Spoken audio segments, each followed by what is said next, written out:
That one just a bit. That's a light. Yeah. Yeah, you know what? I'm BRB and close the door. Yeah. That does not help.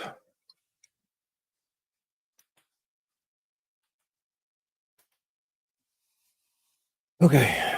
He's texting me.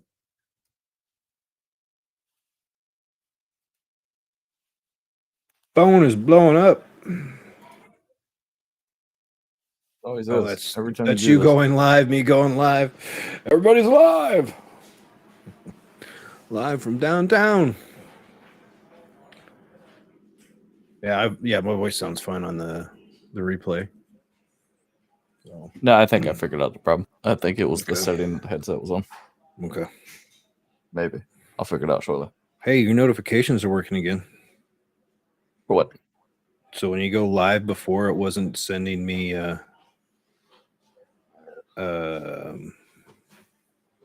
notification information. Now it is. I'm not surprised.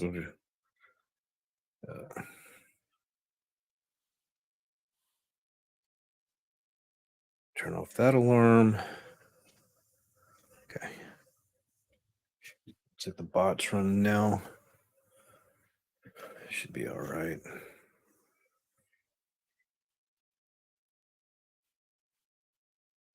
going on, everybody? Just getting spun up.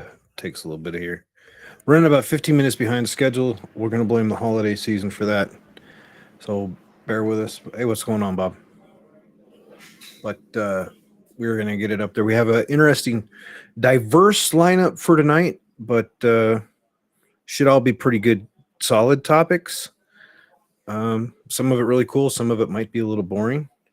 One of the topics came about last night at the end of my stream when we started talking about what it means to be a content creator and the stresses involved, as we had a video pop up that talked about one of the streamers stepping back from streaming for their health. So we were going to talk about that a little bit and the different things and stuff that's involved. All right. The movie, we're going to Bob or Dane. I only have a certain amount of space in those things, so we will be talking movie trailers, and we will be talking because there's 3 coming out. We've got Transformers, we've got Guardians of the Galaxy 3, we have and Indiana Jones. So mixed on the one, but Indiana Jones has a Bethesda announced the Indiana Jones game. We should be able to expect experiences and graphics next year. Sometime, and then we've also got the new Transformers lineup for the Magic the Gathering card games, which I have a couple of the cards now. So yeah, we'll work those in. But all I know is Calvin, he was doing the dishes yesterday, and I said, hey, there's a new Transformer trailer, and he wasn't all that excited because he's seen the Michael Bay movies, and he was like, that's not Optimus Prime. That's not what this is, because he's just as much into the lore as I am.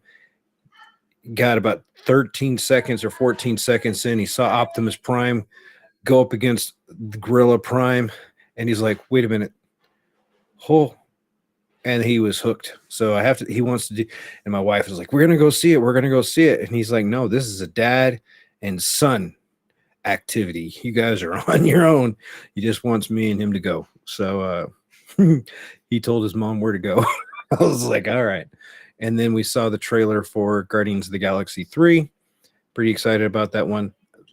Watched the trailer for Indiana Jones a couple times. Yeah. They made him from everything I can tell, he's overshadowed by what appears to be his goddaughter or granddaughter or something.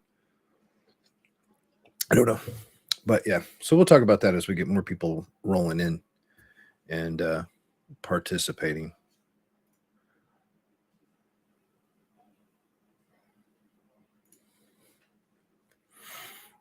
Yeah, and I saw it's busy with the holidays getting all ramped up. I got all the Christmas shopping for the wife done, most of the shopping for the kids done. haven't done any shopping for the relatives. And then I got tickets all squared away for my sister-in-law and her 3 kids coming in from Japan. So yeah, I did all that this week. It was fun. How about yours? Well, I mean, I've been doing that workout thing I sent you. Mhm. So I did that actually before we started. I finished up by for the day because I'm doing it. I'm doing it by that thing, and then I'm just gonna stay with the last thing on it that I sent you. I'm just gonna continuously do that from now on. Okay. So I'll still take the like every 4 days break from one thing, every like 5 a break from another. But I'm still gonna keep that, probably because I've been doing planks with that as well.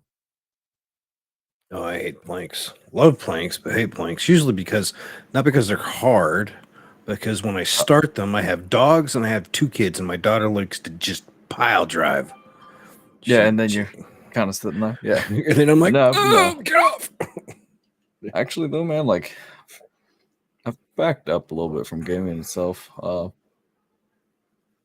Been focused more on just more like what I do, Mhm. prioritizing exercising and stuff like that now. Yeah. I would say kind of similar situation. This week has been really focused more on establishing a solid routine. Yeah, that's exactly like. I mean, I still game it- a little bit, but nothing like I was before. yeah, I mean, I might have done 6 hours of gaming this week. More of mine was since I'm doing the content stuff on YouTube has been more learning about how to do thumbnails and video editing, but structuring so I go to sleep at a certain time, get up at a certain time, do the gym at a certain Yeah, time, 'cause making sure that I'm was eating certain just foods. trying to get in that routine overall. Yeah, I think was the big thing for me. Yeah, once I got into the routine like that, I think it's made it simpler now. I mean, it's worked out for me now. that's good. I mean, health and family first. So But I mean, I I've mean, just focused on. I'm not gonna lie, man. After last night, I am really not in the mood to play Destiny. Um, Hey, actually, so I met this guy. I'm gonna. His Twitter thing is two switch. I think he made this post about how he hasn't played Destiny, but for 8 minutes in the past month. mhm. And it's like, from where the point that it was before GCX to where it's now is, It's mind-boggling. yeah, because that's the reason I ended up coming back to it is because it had come this way. And it's like we took 2 steps forward and 40 backwards. It's To me, anyway. This is statistically coming from somebody that haven't played the game in forever. I hadn't really done much outside of just logging in to help CB, and I hadn't logged in because he was traveling for the holidays, right? So there's no reason to do touch of malice runs. So I hadn't been on in like 2 weeks, and I really hadn't done any type of bounties or anything. So I get on last night, right? Yeah, And no one's in the tower. like And I'm like, zilch. this is rather nobody. Vendors working just fine. Postmasters working just fine. It's a little slow to load still. And I was like, why is it still slow to load if no one's in here? Picked up all the bounties, went to the helm, picked that stuff up, dropped down to Nessus. 0 guardians. Nobody's around. Get the bounties done. And then I go and pop into the next planet. No guardians, 0 guardians. I hit every single planet, 0 guardians. And I'm like, this is kind of weird. And then Yeah, it definitely is, man. I switch from the Titan over to the Warlock, go into the tower, no guardians. This is when we realize something's not right or something's up, right? And Yeah. then I load down to Nessus and instantly get weaseled and I lose it. I'm like, if Yeah. no one's freaking playing this game, the servers aren't on load or under a load or anything like that, then why? And you see the message from Bungie out there. We're aware of matchmaking issues, da da da da, and yakety schmackety. Then I engaged in some troll fests with some people, and yeah, it. I'm glad I was able to get a refund on my Lightfall.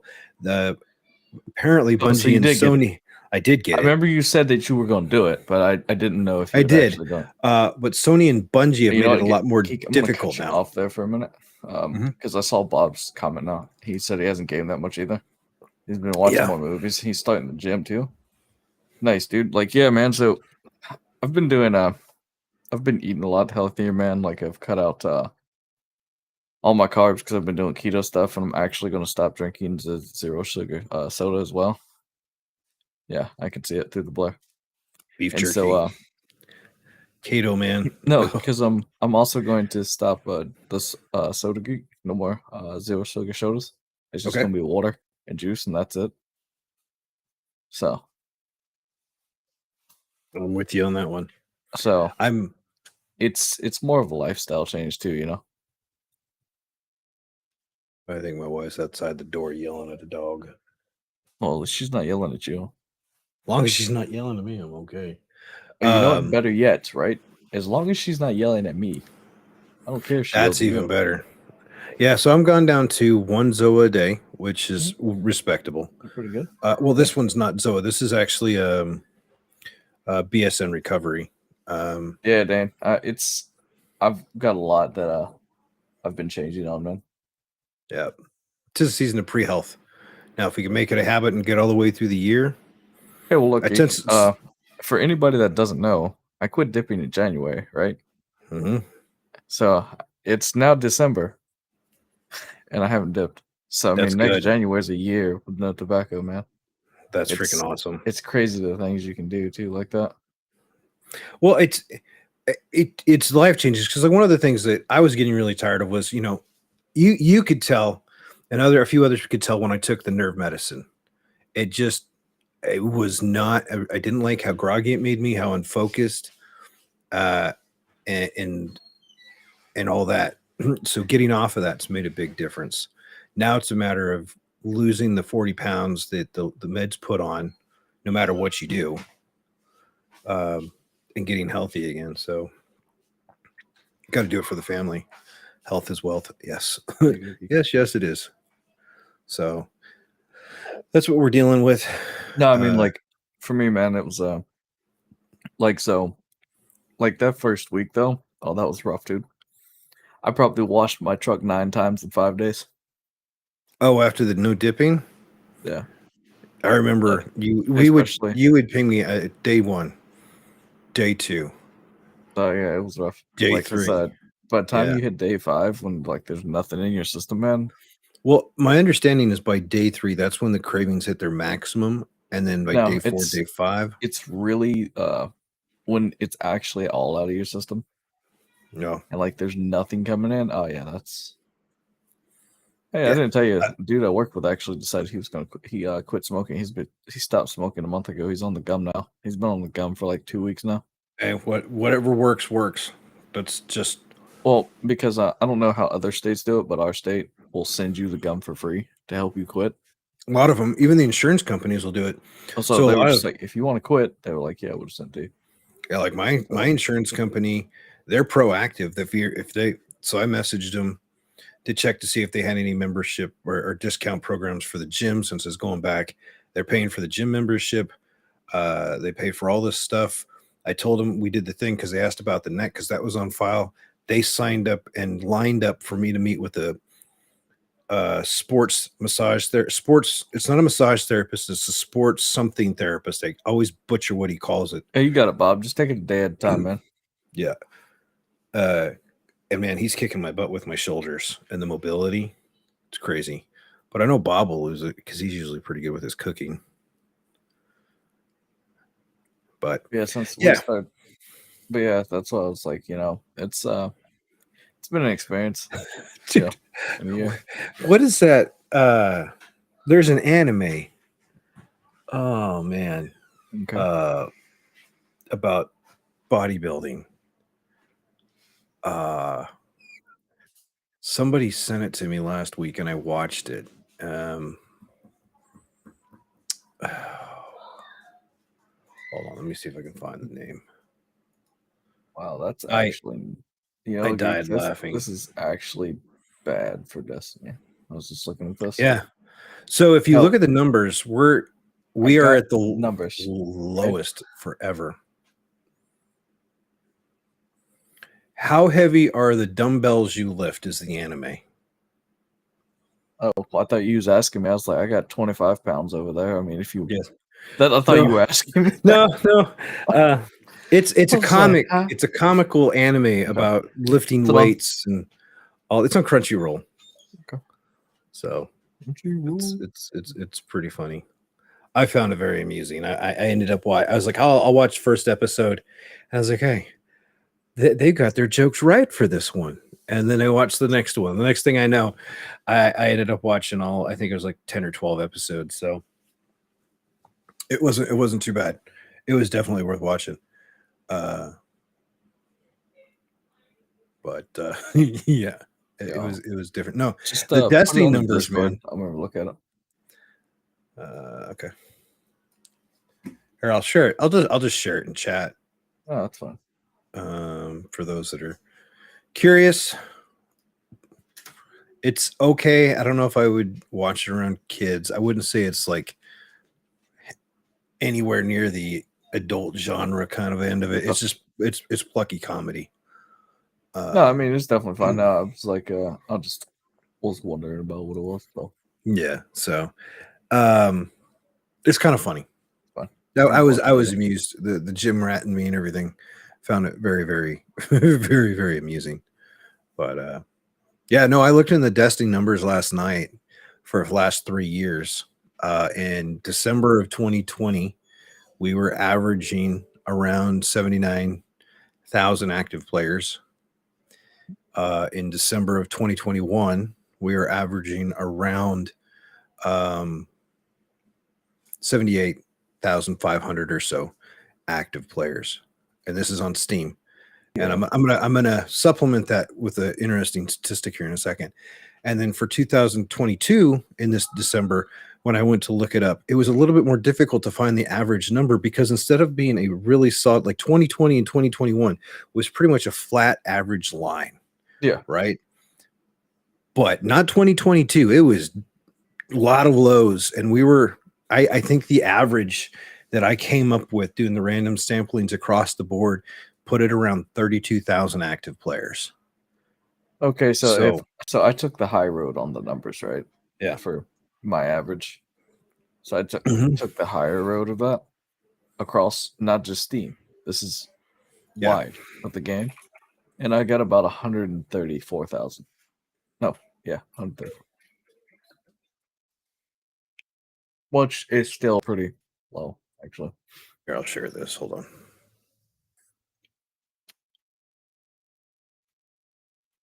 So Yeah, that's actually what I was looking at. Right now. yeah, so you can look at Charlemagne. This just goes the last 3 hours. You can go further back and everything. But someone was telling me because I was doing it live in a stream, and they was talking in. I think it was Vegeta's stream, might have been CB's, and I brought it up, and I'm like, "Oh, that's just Steam numbers. That's not accurate." Well, yeah, it is actually. Charlemagne and Active Player IO, they all put the 3 platforms. This little one right here is Epic. At first, I thought it was Stadia. Stadia didn't even register. So Epic doesn't count for hardly any of our crap, right? Isn't that lovely? But all the ice. What was that game Simon Says or whatever it was? But yeah, they're all pretty evenly distributed, right? Between PC, Xbox, and PlayStation. So using Steam, being able to get more granular on Steam because Steam makes all the numbers really well known, made a huge difference for being able to figure it out and then just extrapolate those numbers. And you can look at the activities and what that it's reporting. Charlemagne does a great job of breaking this down where Steam doesn't really break down the activities, but being able to see these, yeah, it's It's not a good thing. That's a lot of patrol percentage, dude. That's because people don't want to group. They don't want to do the LFG, the matchmaking and LFGs and all that stuff. It's all third party out of an app. You do Bungie.net, you do Discord or whatever else, so you don't get all of that. You're not. Yeah, I mean, so it's its all-time low, and I found interesting that most of the activities matched up. Like, PlayStation, 10% were doing story, 11% were doing story on Xbox, freaking 10% were doing story on PC. You had more activity on PlayStation, 2% more for Trials of Osiris versus the 6%. Raids were the same. Gambit had more activity on PlayStation than this. Dungeons had more activity on Xbox. It was, yeah. So seeing the matchup, it's a pretty even split across the board. And I don't know. It spells long-term worry for me regarding the game and its health. So I don't know. It makes it really hard for me to want to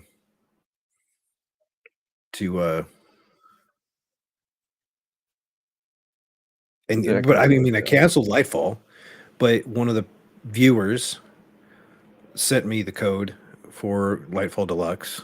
Yeah, I canceled mine, dude. And I'm just. But their request was that I do a full review within 1 week of it coming out. I was like, I could do that. I can meet. Hey, Mark. What up, Mark? You got your beer in your cores, dude? I can make that happen. You mean Pizza Geek? Pizza yeah, pizza and course. Well, it's pizza. You can always double up on the Well, he's got two hands. Yep. So, and if he's got a dog, you can train the dog to get the beer. It's not actually a bad call. Breeding. Nice. Because you remember how we sat here and looked through, categories for Destiny, right? Mm-hmm. Right now, Destiny 2 on Twitch has got 5.8 viewers. Yeah. Okay. It was higher earlier at 10, but that's because it's Friday. You would expect on a Friday evening at this time. I'm gonna tell you this, food and drink is 3.6. That does not surprise me. That really, dude. When I was looking at it last night, Warframe had more active viewers than Destiny 2.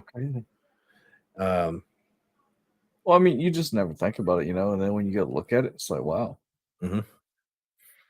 But I mean, it's, and people are like, oh, it's just the game, and it's just this.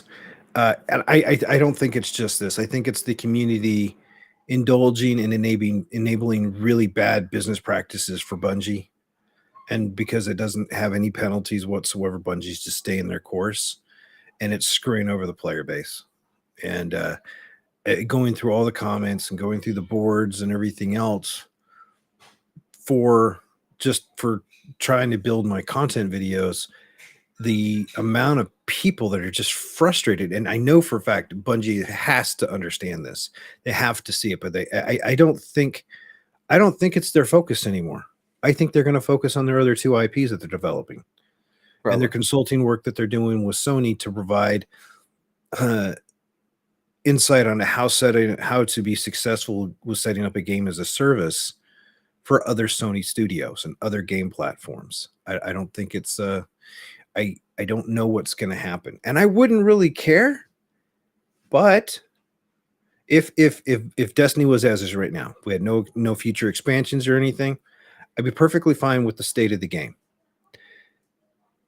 But they're selling a freaking $100 expansion. They're selling it for $100. Yeah. What the crap? So Dang. I don't know. Oh, hi, Mark. Yeah. So it's I'm hopeful. I'm pessimistically optimistic that Bungie will get their heads out of their butt. But like, I got in a troll match last night, And the guys was like, you just don't understand proper management. And I was like going, oh, no, no, no, no. You're the one that don't, because he's like, well, if you do this, it's bad business management and bad project management. Because if you do this, then all of a sudden you're going to lose this and you're going to have to cut the asset team. And I said, well, hold slow your roll. I do this. I had 52 servers under me, as staff under me, and I took in terabytes upon terabytes of data every day. And whenever a new project gets spun up that was impacting that environment, my first questions were, how much are you going to send me every day? What are the resources I have to have? How much impact is going to be to in my environment to ensure that I don't have a performance hit, because other people and other groups that use my platform will get angry with me, very angry. And, so if you're not running a project that way, and people are like, well, it's gaming.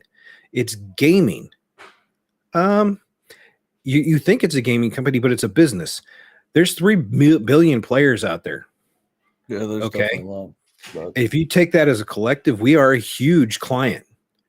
If that was one customer, and they were just say Gamers Inc., and even if it only had 1 billion, or even say, even not even worry about that, just like 1 million or 2 million clients is inside of that customer, and they pissed us off, you'd know they would be fighting and doing everything they could possibly do not to lose that, but they didn't. So I don't know what and people are like, well, just let them go. Most companies don't talk about it. 10, 15 years ago, companies were moot on the point. But if a company can take the time to go to social media and start talking about politics and recognizing this month and this month and this month, and they want to make comments here, they're opening themselves up to say, hey, look, we've got to talk about the state of the game. You've got a TWAB, but the TWAB doesn't cover anything as lip service. They put out a technical blog this morning, part 2 of work from home. We don't care about work from home, and work from home is not technical. It's a remote location. It's where they're working from. It has nothing to do with technology. You can remote in and do all of your work. That's an HR function, is being work from home. So again, they are avoiding any type of commentary on what they're doing to stabilize a very dilapidated environment. Also, Dakota Rose commented though. I guess that was What's up, Dakota? And they still have another 2 in the pipeline. Yeah, they've got codename Matter, and there was another one that they announced that they were going back to start working on that was conceptually drawn up, I think, a little after Halo. I can't remember when they first came up with the conceptions for it. But yeah, so how much they do will matter. And then if you look at the Bungie help thread, it took them over 12 hours to identify the cause, right? And this is the best part. They're doing the focus on their tech blog, right? And I'm sorry if I'm going off on a tangent. I was much more upset last night. If somebody's got the link to the easy clipped it, I was pretty pissed. I went Hulk. Their staff works from home. They highlighted that they work from home. Everybody works from home. But apparently nobody at Bungie works overnight or on the weekends. They have no desire to cover any of that stuff. It's over 12 hours to find a solution. Well, to identify the cause, not the solution. It took them 3 more hours to find a solution.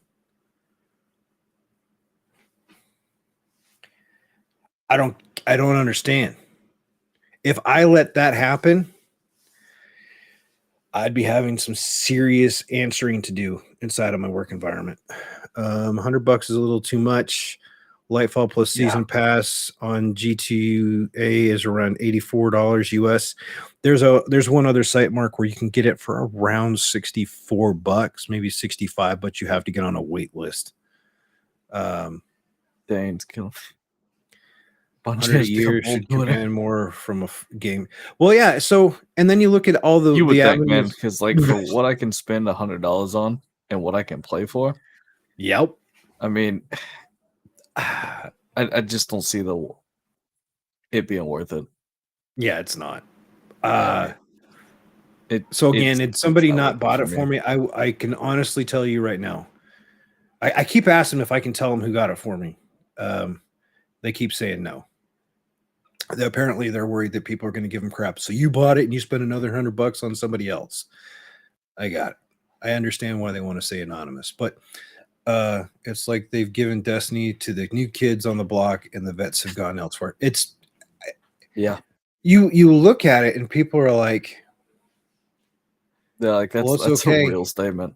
Right There's there. other games to play. You pull up the Twitch thing, you've got freaking New World is dominating. New World's got apparently a dead game, which I played. I like New World, and they made the New World's changes, always dead game. You know that. but it's averaging you 9 doing? to 10,000 views, right? Beating Destiny by 3,000 or better on average, usually more.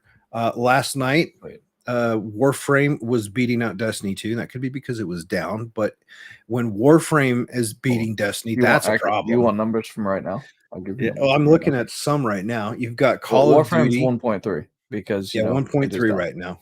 Okay. You've got Apex Legends at 82K.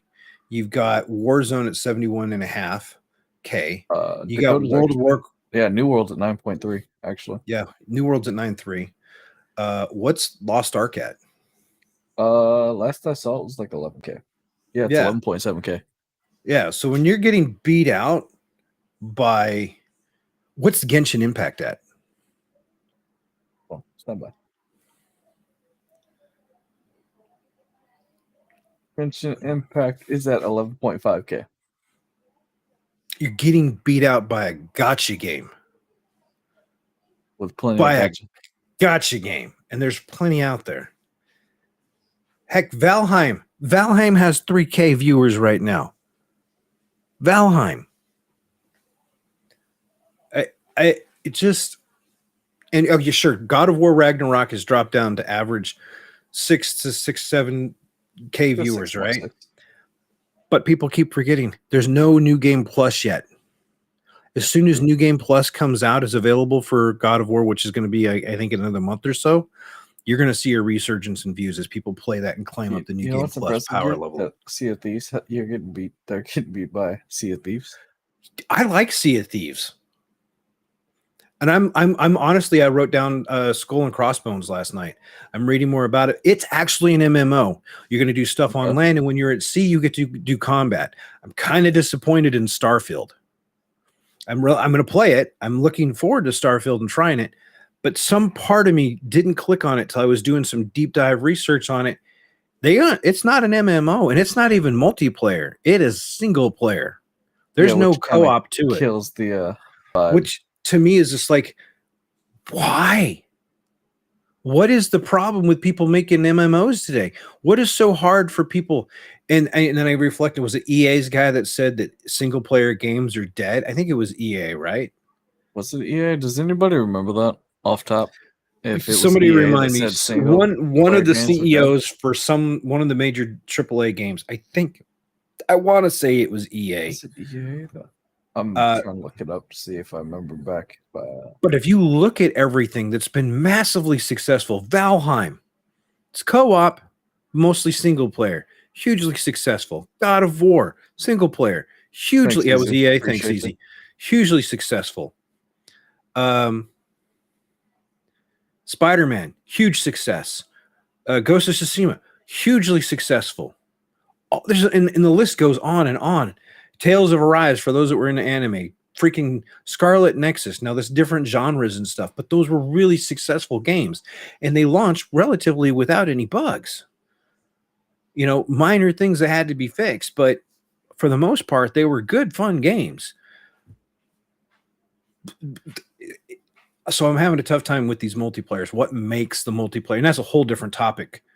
What's so challenging about making a multiplayer environment? The variables, the loads, the shared space, the sharding, all this other stuff. You'd have to get some sort of MMO developer on there, or I'm gonna have to do some research on it. Yeah, but Starfield, man, I was really, really hoping to have at least multiplayer on there. Yeah, that's Hogwarts. I was hoping for multiplayer too. Yeah, see, that's the other thing too. It's like you're looking for multiplayer games, but it's like nobody's filling that gap. there's a huge spot available for some stuff over there still. Yeah. Well, you got the Blue Protocol beta coming up, but you have to, if you want to sign up for it, you have to get on a VPN to Japan. You have to sign up and get a Bandai ID, which I did all of that stuff, and then you get to use the game pack. They're going to make we're expecting the announcement here at the Game Awards that they're gonna announce global release. So there's going to be an English pack available for beta from everything. And I did the one beta that was closed. And it was really hard because it was all Japanese. I was holding up the phone with the Google Lens running on Google Lens, trying to figure it out. Yeah. So, but that game felt really, really good. So, why is it we have to go to the other side of the world to get semi-decent multiplayer games? New World was based off of a concept of over from that side of the world. Lost Ark is a port from that side of the world. Blue Protocol is a port from Asia. You know, all these games that we're talking about are successfully multiplayer. And then you got to look at Blizzard. Blizzard's doing it right. We got Diablo 4, the beta possibly coming in April. Sometime, well, not possibly, but it's supposedly sometime April. You know, they do multiplayer just fine. Unacceptable, but must be in Japanese. Hey, Dan, if you can read it. Yeah, figuring out those stats in Japanese, my brother. I got family from Japan, and I navigate the spoken language a little bit. But kanji, that's a whole that. That's rough. And if it's small text on a screen, good luck. Good luck. That's all I gotta say. That's the reason I didn't play the Trails games yet, because how fast the text comes across. Yeah. Yeah. I don't know. It's. I just wish we'd have more MMOs. I wish more companies would stand up and say, "Hey, let's look at what makes." Oh, which we do have one, and I've been following them pretty closely, and we're jumping all over the place. But Riot is they're doing their big MMO based off of League of Legends. And they came out and they did the video on it and they did the press release. You know what? The microtransactions, they're fair. They're very fair. They're not like, and I was talking to, I can't remember who it was. People, so it was, I think it might have been Marcus's chat because might have been Evans. They were doing sponsored Raid Shadow Legends, right? Marcus. It's got to be Marcus. Yeah, well, Evan was doing it. I can't remember. I hang out in too many streams. But they were talking. It's one of the 5, 10, 15. They're like, I don't understand why people are so excited about the Riot MMO. Their freaking Raid Shadow Legends is way overpriced. It's like, Riot doesn't own or make Raid Shadow Legends. Nope. Totally different.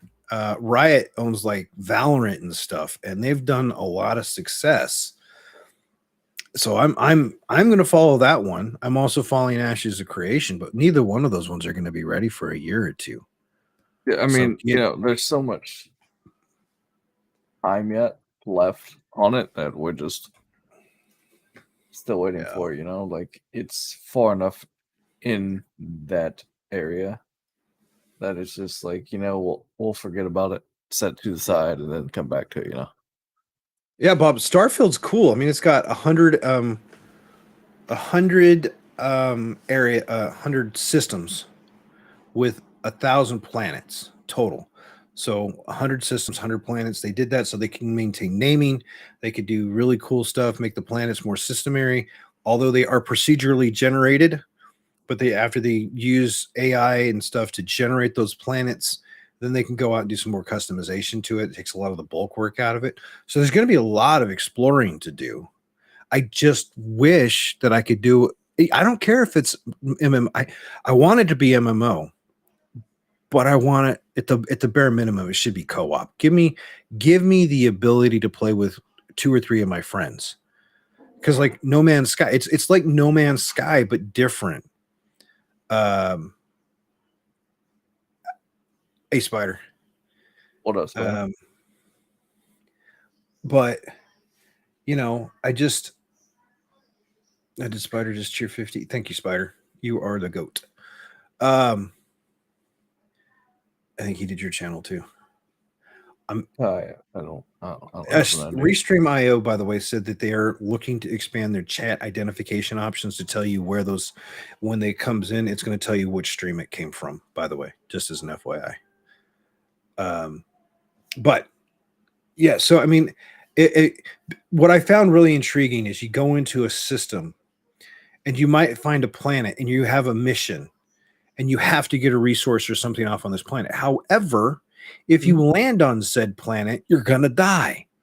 So you have to look at the other planets or moons that are in proximity to go set up a base of operations, land your ship, do whatever, and then go build your base out and build whatever it is that you need using those resources in that nearby system so you can go land on the main planet to finish your mission.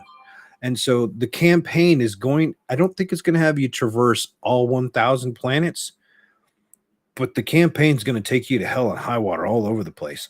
And then there's people that if they just want to do the build and survive kind of a thing, you can go all out and start just getting all sorts of resources, doing research, building things out, building your ship out. Calvin's really excited because it has space pirates. That sounds about right. As soon as you said space pirates, I was like, "Yep, it's Calvin. It's gonna happen." But as soon as he found it was single player, he was a little disappointed. Yeah, because I think we've played No Man's Sky all together. No Man's Sky's co-op is not bad. Still buggy though. They have because Calvin and I still play it occasionally. The save game, the losing your base, losing access to the base, that stuff's still present. It's a little better. So I don't know. I also found out something that I found out something day before yesterday. Might have been. It was sometime this week. I always thought that Microsoft's xCloud used Azure's or Microsoft Azure cloud space, but doesn't. I remember them saying that it didn't. Yeah, they're using their own realm. But when I found that out, and that was from Destin doing a breakdown on all the legal coverage for the Sony versus Blizzard and Microsoft acquisition. That acquisition deal thing. Yeah. If you watch those videos, wow. But yeah, you put that on. So those that don't know, it's a pretty smart move by both Xbox and by Meta, aka formerly known as Facebook and Oculus. But they've partnered up and are expanding the capabilities of the Quest 2 and newer models that you're going to be able to play any games that are in the xCloud on the Oculus, including Destiny 2. I'm able to play Destiny 2 on my Steam Deck right now via xCloud. And it's not the best, but I can do minor things if I want to. Not that I'm going to. I'm kind of still really pissed off at Destiny right now. But and it's going to be, and then all of a sudden I found out that Microsoft has done a lot of work with Microsoft Office. So you can do all your office work and a virtual keyboard. You can have a keyboard on your desk and it maps into the Oculus. So your keys match up, your hands match up if you're typing, but it essentially simulates you can having up to 3 monitors, an ultra wide screen. You can have a Word document open, a PowerPoint document, a browser open. It's really kind of cool how they've set that whole VR up for a virtual office. Plus, it now works with Microsoft Teams getting set up in there, and they're expanding that. So when you do your collaborations that apparently people say you have to be in the office to do. Just so Elon Musk and I disagree on this one. I think remote workers get more collaboration done than they realize. But those tools are there. It's going to be really kind of cool to see how that unfolds, especially after given once it's been active for a couple of months. Yeah, Puppy's here finally. He's running a little late. He is really late today. Yep. There he is. Yep. He's late. You were late. We've already been rolling for 45 minutes. You usually come in at 30. You're cold. He's been outside. Yep. I got it. Good pups. I He think said, first, now I'll come. yeah, Yeah, Crucible, Crucible would be, would yeah, be it'd be rough. vomit. Yeah, man. I play at your own risk because we have VR in the house, and I just got a Chromecast. So for those that don't know, you got to get one of these things right here, a Chromecast. You plug it in the back of your TV, and then you get it all set up on the same network, and then you can. There's a little button inside of the Oculus that lets you streamcast to the TV with the Chromecast, and you have the TV set to that Chromecast HDMI input. So that's what lets people see what the person is doing. And since we have family coming from Japan, we thought it'd be a lot of fun, since there's going to be Beat Sabers and other stuff going on, to be able to see what they see in Subnautica and a few other type of underwater games. And so I'm excited to see what the world of VR brings. And then you remember, Jay, when we were talking about Nerve Gear, where it's at? Yeah, I remember. Do you know that they have a prototype? And it's not an Elon Musk kind of thing with the neural implant or anything.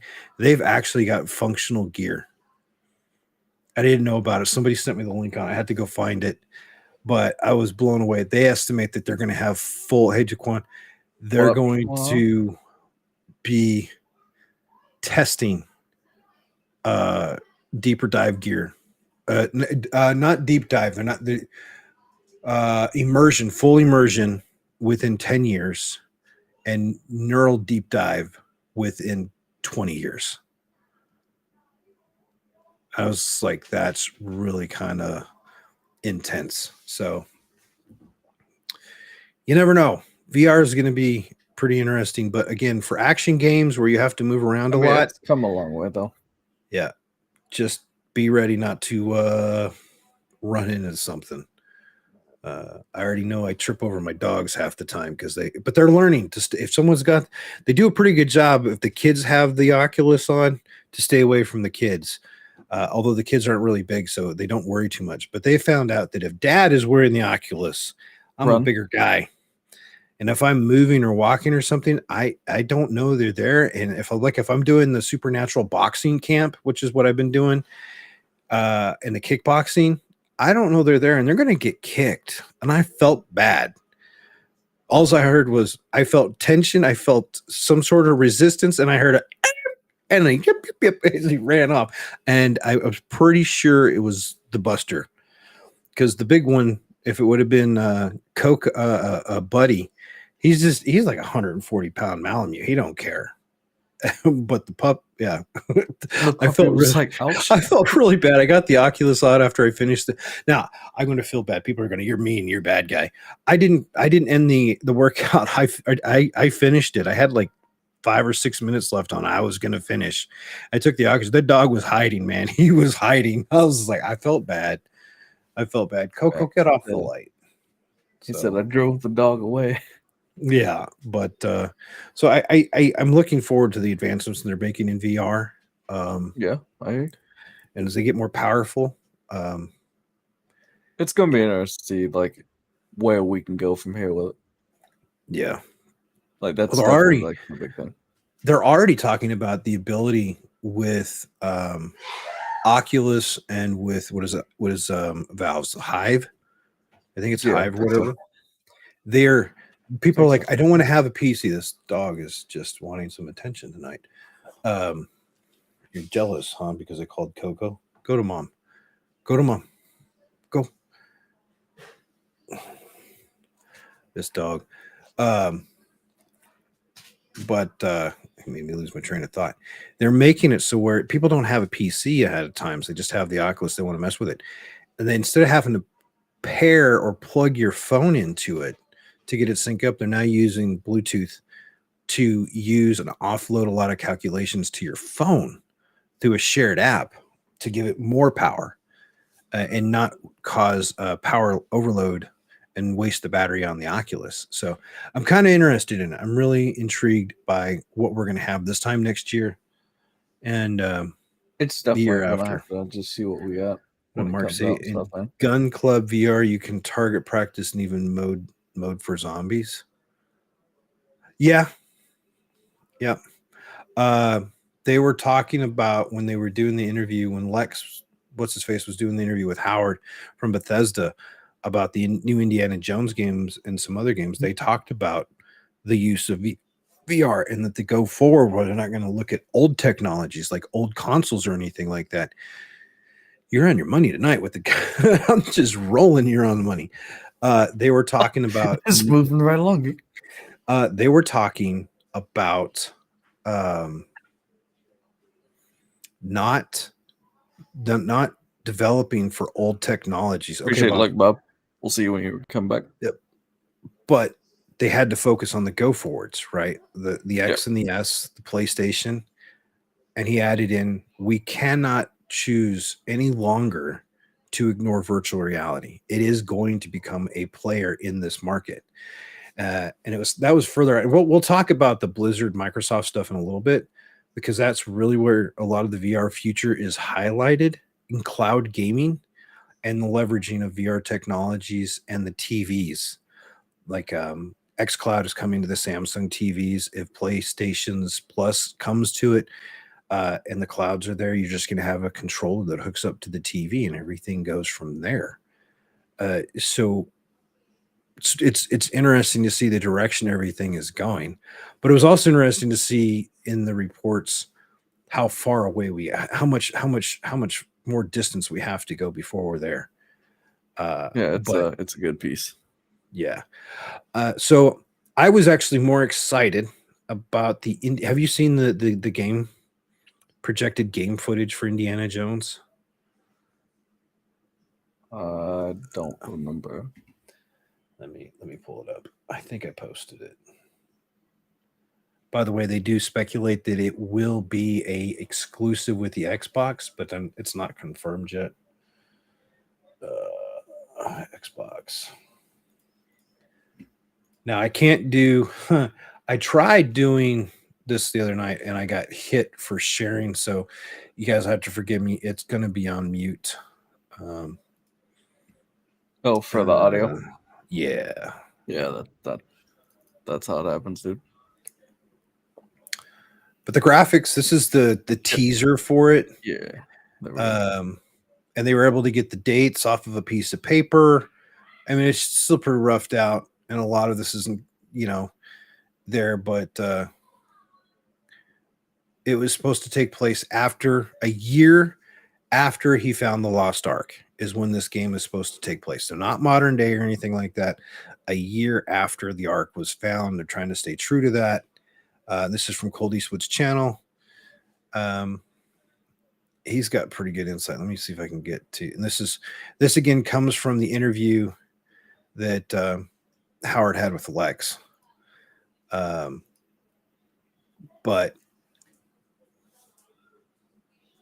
they highlighted and it played so much, and I was much more excited seeing the shared image and trailer for the Indiana Jones game than I was for the movie. It was that's crazy for you to say too. Because the movie, I felt a little bit let down in the trailer. I was conflicted with the trailer. I think they downplayed Indiana Jones and what it meant to be Indiana Jones, and made him overshadowed by another character in the trailer. That's just how it felt to me. But the trailer did kind of hit on some of the nostalgia points as well for the movie. So I was really, really kind of torn across the board. Now I get wait it. and see situation. Yeah, I get it. Some of the limitations are there because of how old Harrison Ford is. But yeah, I'm still excited. I'm going to be positive for it. But I was also at that same time too. As I was telling Dane, you and I were telling Dane earlier. 2 other trailers came out the exact same day, exact same time that Indiana Jones's trailer hit, and that's Transformers. Essentially Transformers, Beast Wars, Predators, whatever, looks really fantastic, and Guardians of the Galaxy 3 looks pretty freaking good. So I'm kind of excited for those, and those overshadowed the Indiana Jones movie trailer for me. But this kind of game, given who's going to be developing the Indiana Jones game and their history and everything else, we'll do a separate breakdown on that. But I'm excited for Indiana Jones. No, it's not going to be anytime soon. It's 2-3 No. years away. As long as they do it right. I probably had to do what Disney did with Jeff Bridges and Tron Legacy. Yes, some of it felt that way. You definitely can tell that there were stunt doubles in place for Harrison Ford or really good CGI. I mean, and that's not a fault to him. His age. James Gunn's swan song with Marvel on to DC for him with no limitations. Dude, James Gunn saying what he's going to do with the Marvel or the DC universe and making games and bringing better movies to life and staying true to the canon instead of trying to make stuff up.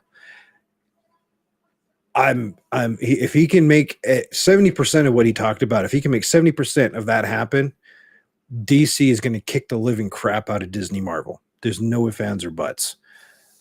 Stick to the canon, which was Marvel proved was successful all the way through the war, all the way up to when Tony snapped his fingers.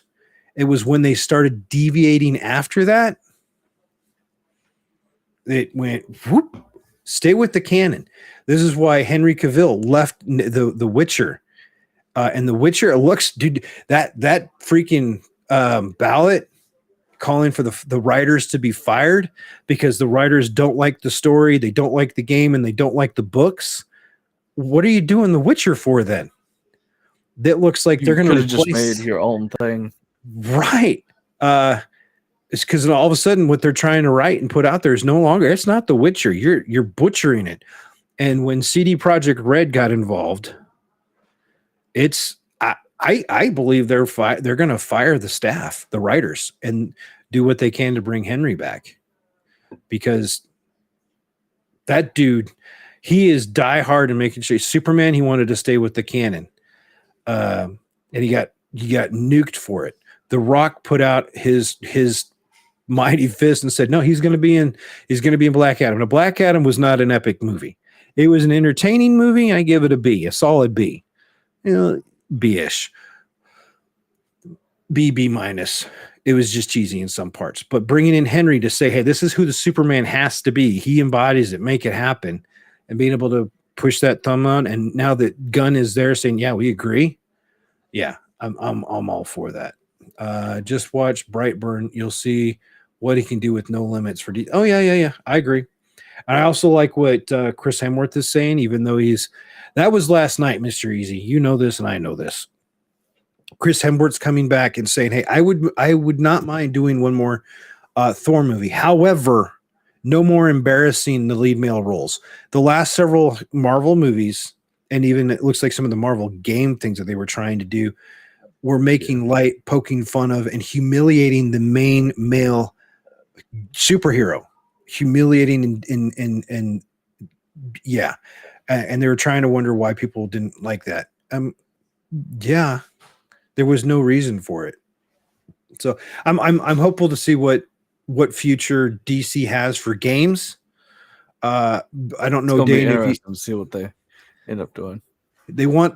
Gunn wants to review and look at why Warner Brothers didn't do more with DC Universe, and making that more into something along the lines of City of Heroes, which I don't know if anyone knows what City of Heroes. It was a superhero multiplayer that was actually pretty fun. So I don't know, but you also have to look at it, how what by the way, this same, I don't have it noted here, but the same interview, Bethesda interview, they talked about a potential release date for Elder Scrolls 6. So we do have that. That one is MMO, that is multiplayer. And he said that was the biggest challenge. But they learned a lot from Elder Scrolls Online. So hopefully, we get some more out of it. I don't know if it went on to something else. Yeah, we'll stop sharing that, but I hope so, Dane. I hope so. I know that they don't have to worry about Marvel right now with the change of CEOs over at Disney. That's gonna take a year or so to steady the boat. If that new CEO that came back out of retirement that set the whole failures up is still there, we'll see.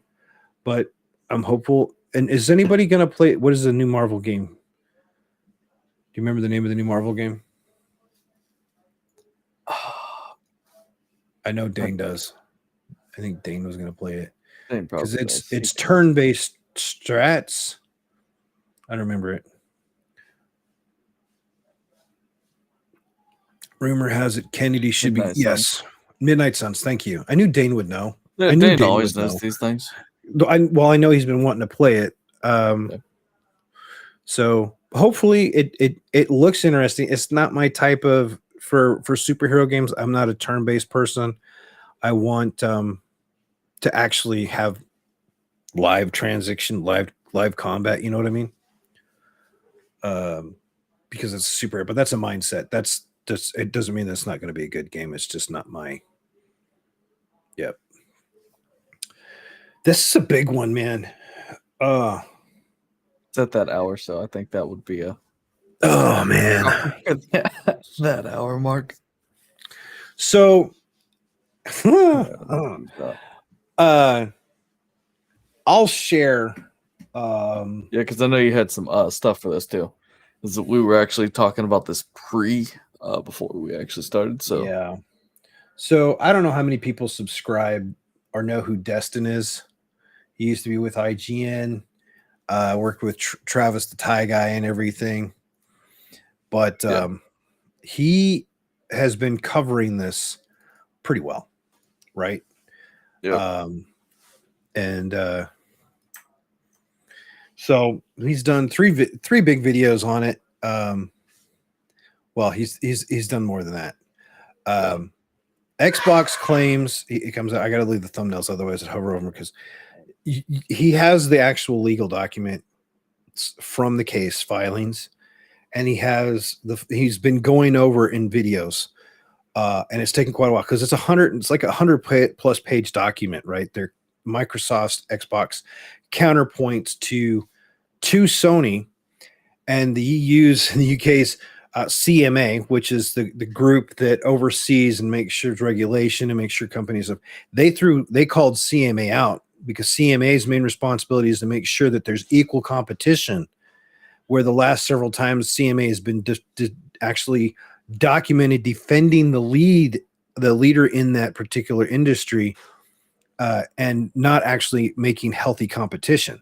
So Microsoft documented that in their paperwork, which was, I thought, a wicked point and burn. Yeah, they said, here it is. I got something to say. Yeah. So I started watching these, and I watched them once or twice. I downloaded the document, went and found the document, right? Yep. It's a lot of reading. And I don't think I've gotten more than like 20 pages in, 25 pages. Oh, that's a lot. Yeah.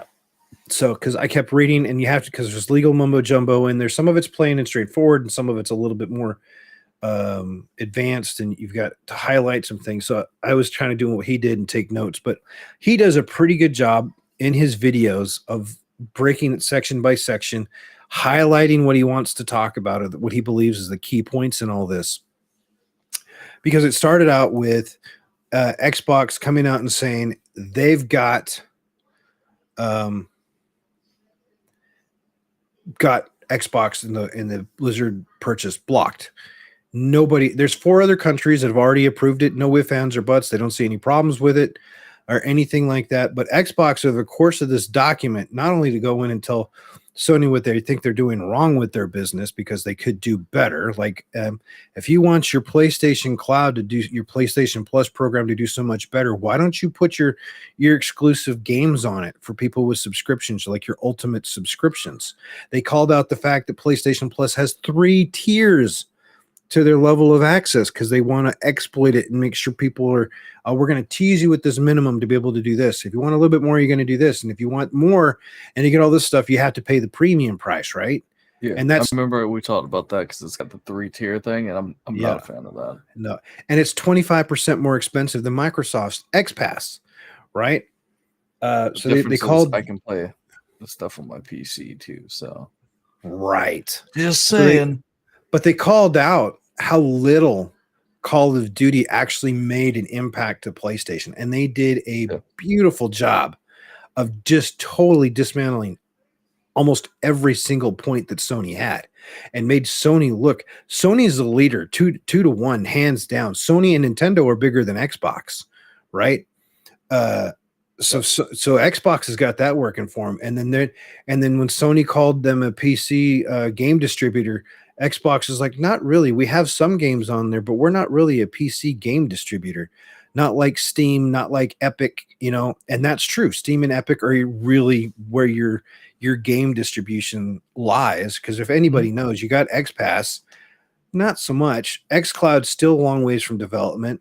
Yep. But they proved, and I'm doing it injustice. Destin does a really good job of going into the details of why, just exactly why Sony is full of crap, and why the CMA is being dumb, for lack of a better word, and how they're handling it. Now, the speculation is based on the rebuttal and stuff that Xbox has presented, that the CMA will rule in favor of the Activision Blizzard Microsoft merger, and they're just going through these motions to save face. But I do think at the end, based on everything I said, I don't see how Sony can present a strong case, not on any of that stuff. After all the numbers came out and everything, and Xbox, they even came out and they made fun of themselves for not having done more and screwing the pooch on the Xbox One series instead of putting more games out there, getting more exclusives and all this stuff. But when they said Call of Duty doesn't even comprise a fraction of what Sony's player base is. And that they said, well, if we lose, because Sony kind of hinted at, well, you lose Call of Duty, then everyone's going to leave, and Microsoft gets it. Everyone's going to leave our PlayStation and go to a different platform. That's not true. That's impossible to do. Implausible, I guess it would be the better word. And on so many levels, because they have so many better games, people aren't just going to up and leave. You might have a small migration over a period of time, but when you look at the exclusive game library that Sony has, and they don't pick those games up, Microsoft was more, or Xbox is more interested in picking up King's games, those mobile gaming footprints that Blizzard has, and bringing those in, than they are Call of Duty. Now, Call of Duty is going to make them a ton of money, and it's going to really bring value to the X Pass, because if you can get that merger deal done, all of a sudden you get Call of Duty on the X Pass, you have Starfield coming to the X Pass, you have Avowed coming to the X Pass, you have all these games, a lot coming. Arc 2 coming to the X Pass. Arc 2, granted, that's going to PlayStation as well, but you've got a ton of more value, and there's just more and more games coming out. So at that point, the X Pass starts to really have value. And I think we talked about how young Xbox Studios is. End of 2018 and beginning of 2019 is when they were first stood up. And they're just now, it's taking 2 or 3 years to get their footing and getting games rolling. I'm pretty hopeful to see where things land. They're going to see what they really do and go for them. Mm-hmm. But after watching Destin's videos, here's a link to his channel for those that are curious. He doesn't know we're sharing this. I don't even know him personally. But go watch watch it. You don't have to watch Sony claims Xbox blocked PS Plus on Xbox. That's kind of different subject. It's kind of funny though, because it's not true. That was disproven. His coverage of the PlayStation's conclusions don't let Xbox do what we've done. That's not even true. These 6 videos right here are really interesting. This one I'm not sure of. I haven't watched. The FTC is ready to sue the Xbox. I have to watch that one.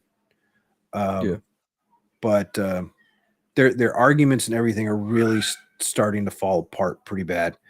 And if the FTC goes to sue Microsoft, Microsoft pointed out, if you guys sue us, you have to sue Sony. And I need to follow up on these articles a little bit Yeah, and more see what you and can see find and dig up. exactly what's going on with it. But yeah, I don't know. I don't know. I'm also wondering what the merger will do for, again, the China stuff, because they're not there Yeah. anymore. It will be interesting. But based on their countersuit or their counter and rebuttal against Sony's thing, I don't see anything that's going to prevent Xbox from going through with the merger. I don't think so either, to be honest. The more I look at it, the more I don't see that happen. I'd be very surprised. So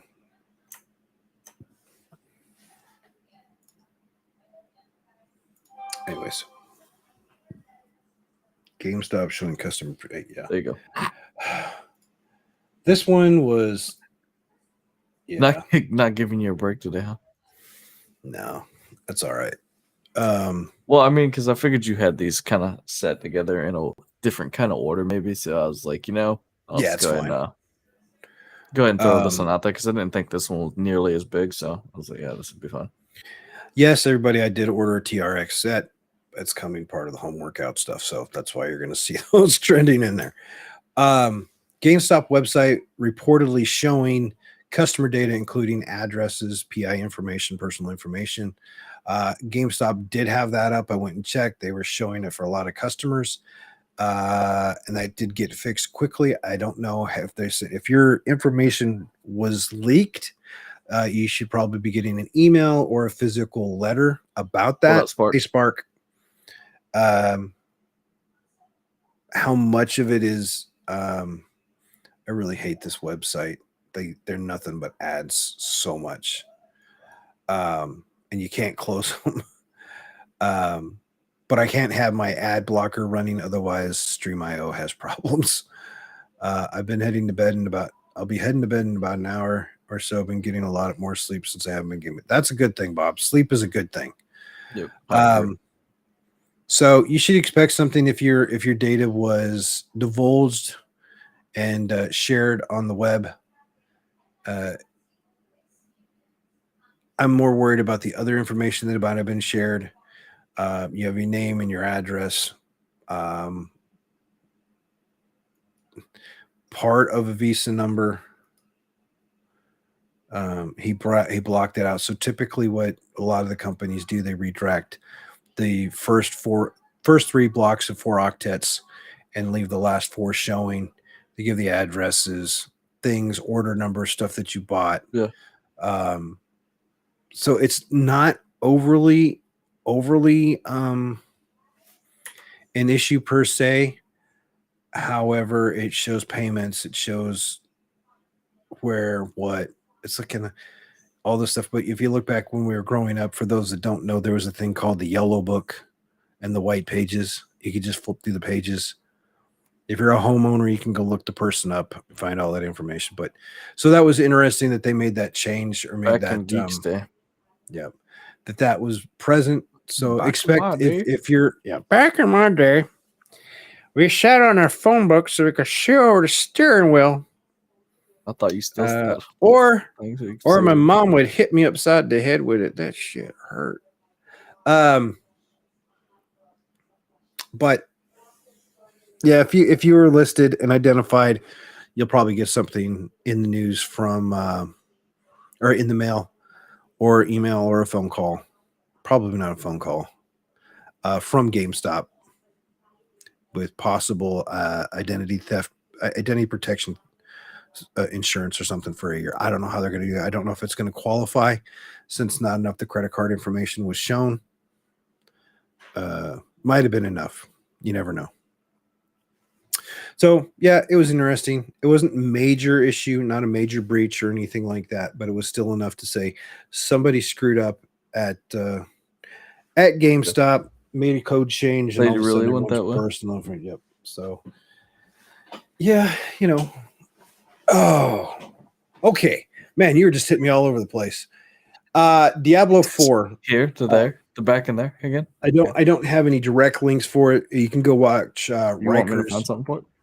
No, you can go watch Riker's channel, YouTube channel, if you want. The major thing about this is there's a lot of videos out there. Riker did Yeah. one, and there's another guy. Let me see if he's still in my history. What they're majorly talking about, and I found out something the hard way because I got an email. One of the reasons I didn't make it a closed beta, I didn't have enough active logged time in Destiny 2 Resurrection or not Destiny, Diablo Yeah, 2 there you go. Resurrection or There you go. Diablo Destiny 2 3. Resurrection there, bud. Yeah. So I want to make sure I'm in the open beta, and a lot of players should be able to get in the open beta. I don't know if it's going to be restricted, but one of the things that they said, make sure you get enough play time, which means a couple hours a week because it's casual kind of a thing. So I'm doing the Diablo 3 campaign on a Necromancer, which I haven't done in years. Yep. Because usually I play Crusader or Barbarian. I'm more of a Indeed. melee type of a person than Demon Hunter. But I went with Necromancer this round. So I'm going to play the campaign all the way through. Just do an hour or two every week on that one, and then once that's done, I'm going to go backwards and play Diablo Resurrected some more. It's just I don't get me wrong, I love the Diablo 2 Resurrected remake and everything. I just miss the quality of life improvements that Diablo 3 offers. So I'm going to do that, and then I'll go backwards. And then I did go through another site because I Googled it up and everything, and I have Diablo 1 for the PC. But the problem is because that's not under the Blizzard or Battle.net umbrella, that playtime on that doesn't count at all. So it's one of those. Yeah. Good to know. If you want to make sure that you have a really good chance of getting in the open beta, which is supposedly sometime, I believe, April 13th, 14th, around that date is what they speculate. And you like Diablo games, get it loaded, play a couple hours every week, an hour a week or something, I think would probably be sufficient. Just to make sure that you get a chance. Yeah, definitely. I mean, it's something more I can look at later too. Yeah. So I'm doing about 2-hour play sets. It's something to fun. It's something I can stream. Because that would go right into the content or thing. I'm having a lot more fun doing content creation for YouTube than I am for streaming, and I think that's just because Ragnarok. I love the living bejesus. Yeah, you said you really enjoyed that one. Had a great time with it. And I'm going to stream it again I'm going to actually do a stream on Twitch. The problem that I had is I bit off too much too quickly, because I needed to get a better handle on thumbnail creation. And I'm not perfect with thumbnail creation, but I want to say that I've figured out a good working flow and a way to do it and really simplify the work process on it. And I do have a video that I'm going to post out on that one, but I did not realize how much of a difference and impact that makes. And then I saw the videos and the thumbnail reactions because apparently there's analytics for it. But I had taken on too much, and because I was doing that, and I was trying to learn better video editing techniques inside of DaVinci Resolve. Me and Easy had this conversation before we ended up talking to you, right? Because that's always been one of your things, though, too. Sometimes when you go for something, you go too far, and then now you're strung out here trying to do this, this, and that. So now you're running out of time to do everything, but you're still trying to crunch it to do it all. And then by the time you actually get a moment to sit down, you're just like, is it time for bed now? Yeah, but I don't sleep. So one of the things is as I refocus on the health, like we were talking about at the beginning of the podcast, is better time management, applying the rules that I use in my day-to-day job for time management to lifetime management, making sure that the time is there for health, fitness, and family. I will never sacrifice family time, ever. I never want my kids to think that they're second to a game or to a stream or anything like that. That's why they're always welcome to come in here while I'm doing podcasts or I'm streaming or anything. I might be a little curt with them sometimes, but they're always welcome to come in. I never want them to feel second place. But working through all of that, it got to the point where I decided I can't learn static content creation and do the live streaming because I don't have the energy for it. And God knows I'm not going to do freaking Destiny 2 streams. I've been trying, and I'll do the streams with CB because it's free content. I'm going to run it anyways with CB. Yeah, I might Mark. as well. Yeah, the dogs always find their way. Oh, the dogs are always in here too. So I mean, it happens all the time. So the live stream kind of took a back seat, and then I really dug in. I was focused more on video editing, and then I found out people were like, I know we want the thumbnails better. I started asking people. I don't think enough content creators out there use their community tab the way they need to use it. I use the crap out of the community tab. Now that I have it under YouTube to pop ideas and everything, and to have a lot more dialogue and interactions with people, it's fantastic as a tool. So then I started focusing on thumbnails, and I found a really simple, easy to use solution that if you're posting videos on a regular basis, because it does have I think it's a $12 a month fee. If you're doing the creation, you have the revenue coming from that. It's worth that because it has given me a start to finish workflow that I can quickly identify a template layout and get images and backgrounds and all that stuff set up, and then a review process done on it. And it can give me some ideas and stuff to improve it. And it's not perfect, and I'm not spending tedious hours on it. I just want a decent looking thumbnail. Yeah, I understand. And that went there. And now I want to learn more about the video editing, but I can do that more leisurely. I was messing around with how to do B-roll on digital images instead of using a camera on a rail and doing a live pan on an item, using taking video. It's like if I had a video just sitting on this tumbler here, and if they say there for 2 or 3 seconds, instead of it looking static and stationary, the digital B-roll would be able to do a zoom across it or some sort of animation effect to it, motion to it. I'm not ready for that, so I'll take those more leisurely. But I also realize that you're never going, because we were watching. It popped up into my feeds that a guy named Mr. Matty Plays, who honestly I'd never heard of him before.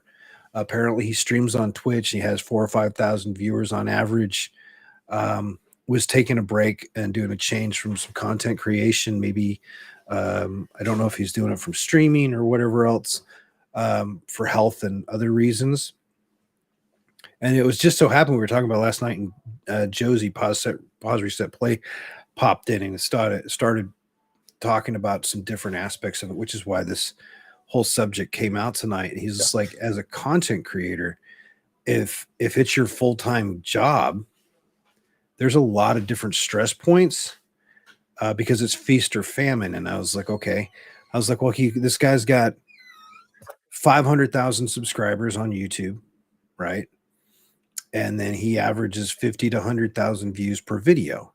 And surprisingly enough to me, that only equates to about $5,000 a month.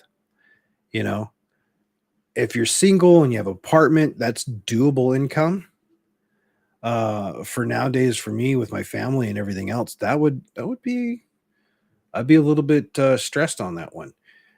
So then Pause brought up a thing. You have to look at, if you're going to be a successful streamer or content creator, you have to stream, you have to do static content, you have to stream so you can get the super chats, so you can get the subscriptions, you can get the monthly gifted subs and everything else. So all those combined to give you a decent income. Now, Mr. Matty Plays is not hurting.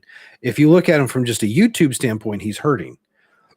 But if you look at his Twitch analytics, it's not too bad. Back up there a minute there. See, from your standpoint, he's hurting.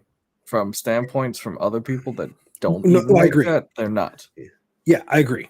I do agree. So, I mean, it's all a matter of perspective. because you're not used to making what he makes off YouTube for your day. No. So yeah, for you it's Yeah. not viable, but for somebody that doesn't even come close to that, it's viable. It's plenty viable. You got a package. And he's Bills got in a a dog. package. Huh? Bills in a package. Power bill came today. Oh well, I mean, at least you get bills. And a package. The package is always nice. You get stuff. Yeah, I know what it is. This is good. I can open this on stream. Yeah, he had to look at it first. Any ideas? Well, I already know what it is. I just can look at the picture. It's another hoodie, isn't it? Yeah. Not just another hoodie, though. Naruto, baby. Yeah, I knew when I saw that picture on the top there. I knew what it was. Yeah, I'm pretty excited. I like my hoodies. My wife hates it because I have a bunch of hoodies, but I like hoodies, so.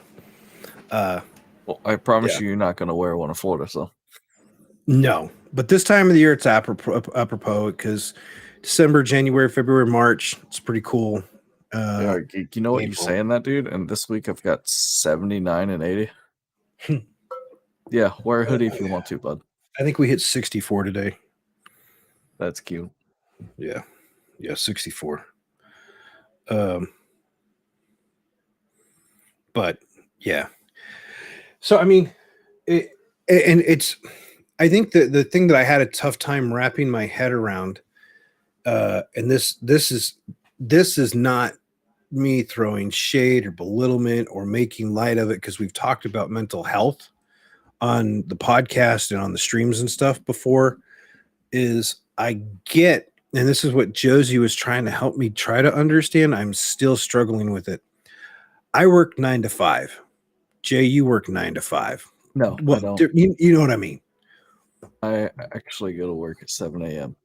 Yeah. So, I mean, I go to work at 7, but you put in 8 hours a day, sometimes more, sometimes less. Always more. But actually, if you get to a point where you're like, I have to take a break from my mental health, you don't get the option to take a break. If you don't show up to work, you either have to be on medical leave, take a sabbatical, or you're going to lose your job, right? Yeah, or you have to have. It's not just like, yeah. But see, that's the other thing too, man. It's for some people, yeah, it's perspective though. Like some people may be able to afford that day off, but like I can't afford that day off. So it's like what hit me was him. He was talking about the Maddie Plays guy was talking about he needed time off. That he was just spending too much time working on this. And I get content creation takes a bit of work. Streaming takes a bit of work. I mean, if you look at the Madden hours, just the sheer number of hours like Glad puts into streaming, his income comes from super chats and gifted subs and all that other stuff, right? Whereas, they put in those times, and if you say you need health, stepping back, maybe work-life balance, as I call it. But for me, I'm not taking the time off. I have to work. I have a family to provide for. And you know how stressed I was when I was between jobs for 2 months. The thing too, though, man, like for people like that, though, I'm pretty sure like they have a plan as well why they're doing that. And sometimes people say that too, because then, people like, oh, they understand that, and one thing leads to another down another rabbit hole for them. And it's like, I get it, some people do need to take time off because they work themselves too hard. But, sometimes it's all right to just say that and leave it there and just tell it. But, just step back, man, take a break, rest yourself up before you come back to it. But on the other hand, some people just can't do that. Like, there's no possible way it's going to work. Well, the job I have, I'm really good at my job. I love the job I have. But you can't also just tell your boss, but I I'm can't taking just mental say, day. hey, I'm taking the day because I'm just not feeling it. Well, I mean, I have like in responsibilities. his shoes there, he's probably gonna take a couple weeks, maybe a month. Who knows? I don't Mhm. really know. But yeah, if you were to say that to your boss, he's gonna be like, yeah, why don't you just go find a different job? Yeah. If you told him you need to take a month for just mental, yeah, he's gonna look at you like you're crazy. Yeah, I mean, I'd have to file for medical leave or sabbatical, and then there's no guarantee that I would come back in good standing or into the same position or anything else, um, because there's stuff that has to get done. We have T's to cross, I's to dot, and all that other stuff, and I want to maintain the level of position that I've gained within that, and that doesn't. So it doesn't matter, and I get there's different levels of stress uh, and how we deal with that. And I don't know, maybe it's my age being brought up differently. Uh, but I have to figure out how to say this very delicately because I don't want to upset anybody or offend anybody. Because I'm not making light of mental health issues whatsoever. I just think that there are times where we misstrued certain levels of anxiety or certain levels of stress as a mental health, and we automatically say, I got to take a break.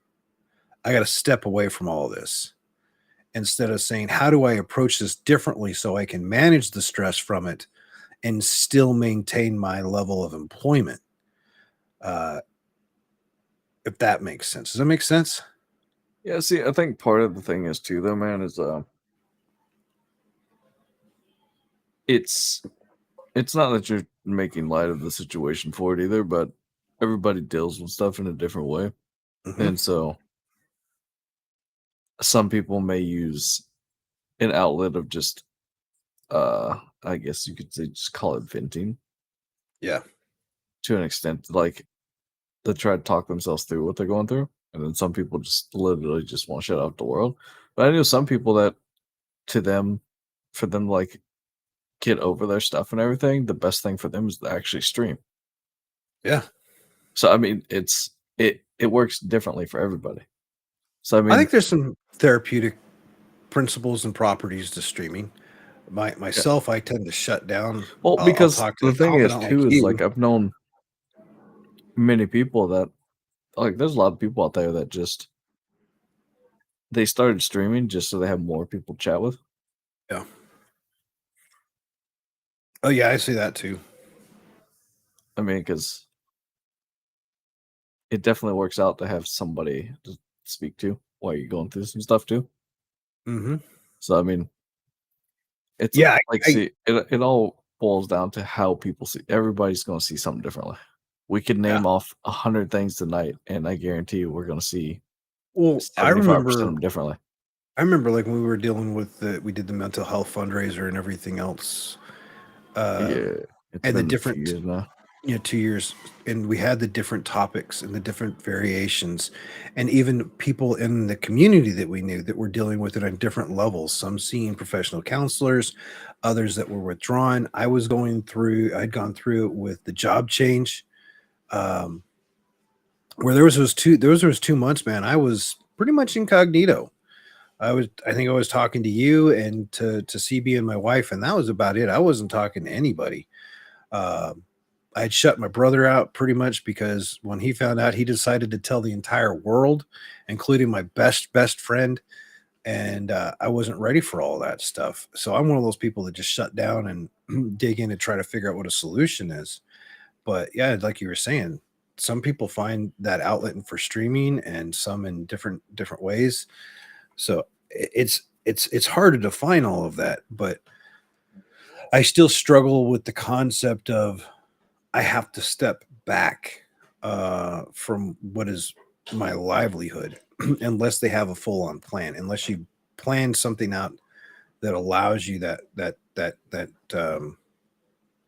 flexibility. My sense of responsibility to myself, to my job, and to my family, I think I would struggle with that. I- I'm not sure if I'm articulating that correctly,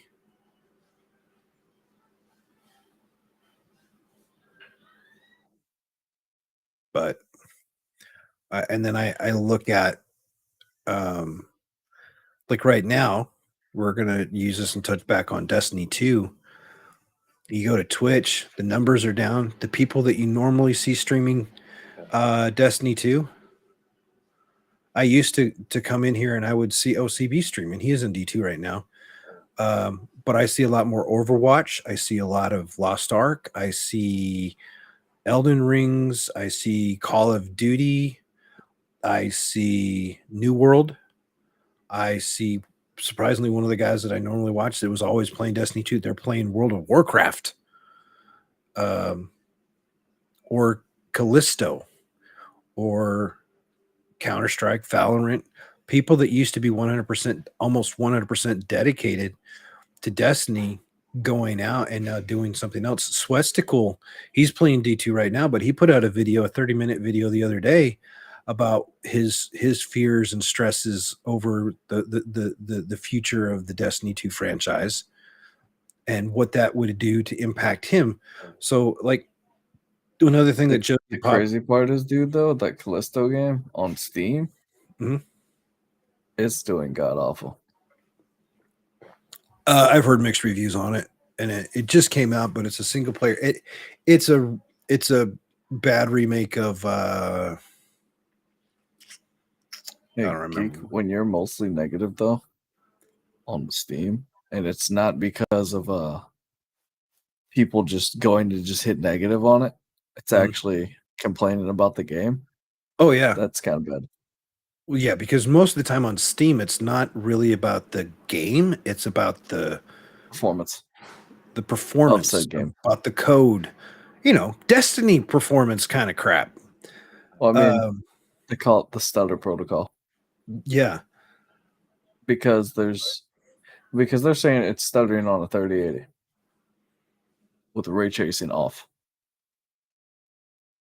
I would then say take that 3080 and turn on DLSS. A lot of people, if you go look at the forums on it, there's no DLSS for the game.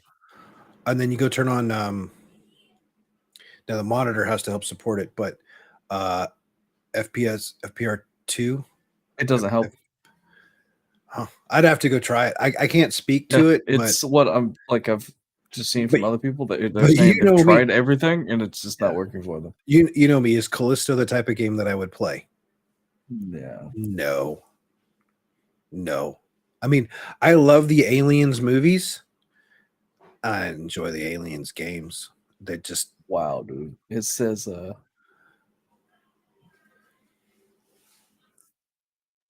they said it takes you back to the little game in 2010 called Dead Space. Yeah, it's Dead Space. It's like a remake of Dead Space. Yeah.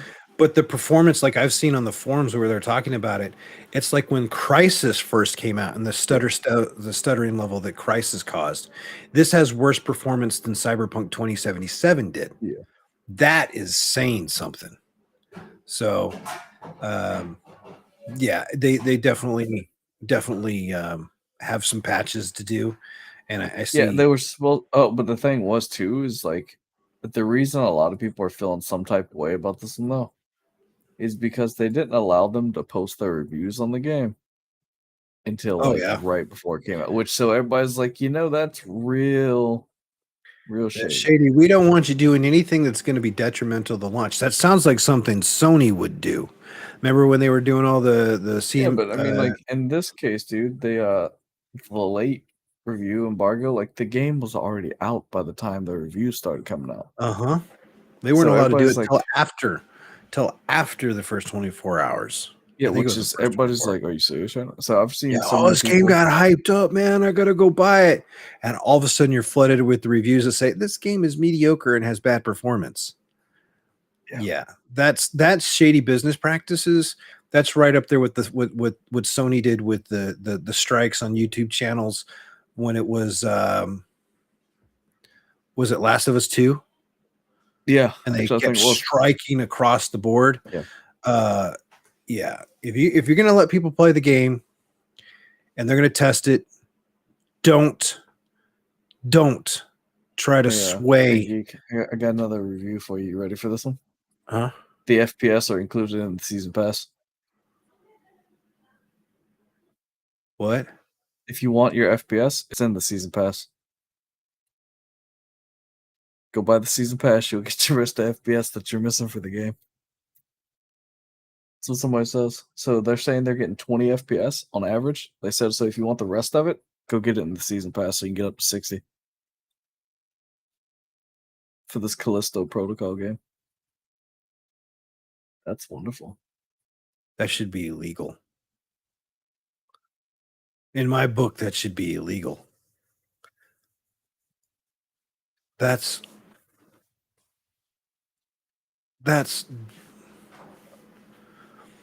I'm going to go back to like what Howard and a few other developers said when we read this article that Digital Foundry put out about why we're going to see games continue to be out at 30 FPS when it came up as a topic for Gotham Knights, which I did get on Xbox, by the way. I guess I should probably stream that one.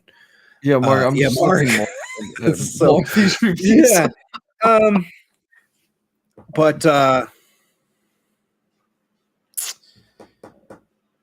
yeah, it should be at least 30 FPS. And there's some games because there's so much detail trying to get to the 60 frames per second. I understand some of that challenge. Now, if it's a first person shooter game where it matters and you're competing and there's some sort of esports involved, being under 60 FPS is absolutely for naught. You really need to have a higher fidelity. You have to be at that 100, 140 FPS. Callisto, it's a standalone game. They did a lot of shading, a lot of graphics. It's not properly coded in many aspects. I would say they could probably done decent with 30 frames, 30 to 40. But wow. Because didn't they advertise the game at 60 frames per second? Yep. Yeah, that's shady, misleading. Yeah, because they said it was supposed to hit, but see, people are saying they have to play on low. Hey, look. Thanks, XD3. Yeah, They're we hope saying, so. I'm going to piss off a lot of people with my video coming out tonight. Oh, they're saying, remember that, what is that software they use to try to keep people from pirating games, Geek? What's the name of it? The Started with D. anti-cheat. It's like DEN. What is it? I remember when Counter-Strike games like 1.6, you could run config scripts for esports to increase. Yeah. You can't do that now with all the anti-cheats out there. That's not happening. What was that? That's going to bug the crap out of me. I can't think of it. It went whoosh. You have Battle Eye, which is horrible. It'll come to me at some point. He says, is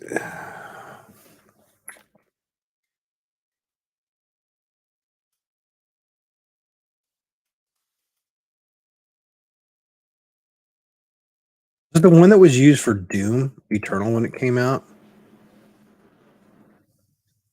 Maybe.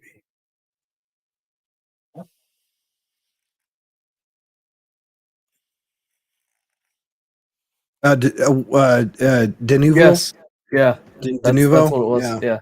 It actually was built in with malware. Yeah. And that, That's yeah. Oh my gosh. Freaking report. That's on your YouTube. Pornography report. Yes. Okay. It's that one, Geek. The one that was in Doom. Now I remember. Move. It's always about this time they show up in Geek's channel.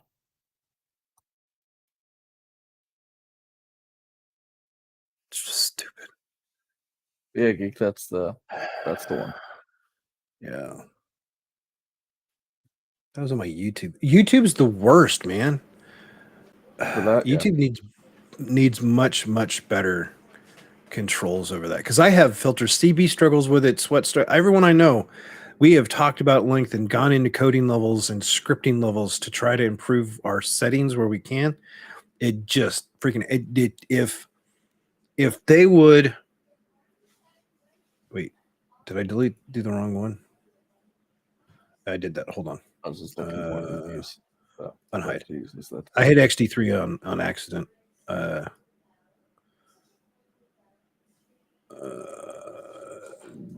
Sorry, XD3. I hit the wrong one. But yeah, I just oof. I cannot deal with freaking bots like that, man. It's horrible. So, anyways, trying to find them and make it easier when you're looking at your stream. If you people don't understand, since we're using Restream, Jay's and my chats on our actual channels is just it just says YouTube. Restream. Yeah, it just says Restream. So you're trying to figure out where it comes from. It's like, yeah. Anyways, X, if you got blocked, I'm sorry, I hit the wrong one. You should be back out there again. Couldn't get over fast enough. Have you on the TV? Oh, no worries, Dane. I appreciate it. By the way, for people that don't know, if you need a good moderator and Dane is in your channel, the dude is on moderator duty like wildfire. Yeah, that's what I have him on. The fact that he bounces back and forth between Vegeta's and CB stuff all the time, that's yeah. He's on fire on that one. So if you need a good moderator that you can trust, I'd have to say Dane is very, very worthwhile to evaluate for that position. Dude, it's on every platform. Rumble actually does have a few of those things that happen. That what's going to happen though at some point, and this is a totally different stream and different one because I've started researching this one, is at some point YouTube, after the 230 stuff goes by, and it puts more liability onto the platforms if they involve themselves. So basically, Article 230 is where it protects the host like Twitch and YouTube and Rumble and everything from the actual content of the user that's uploading it, because you're just, those services, Google and all them, are just providing a service.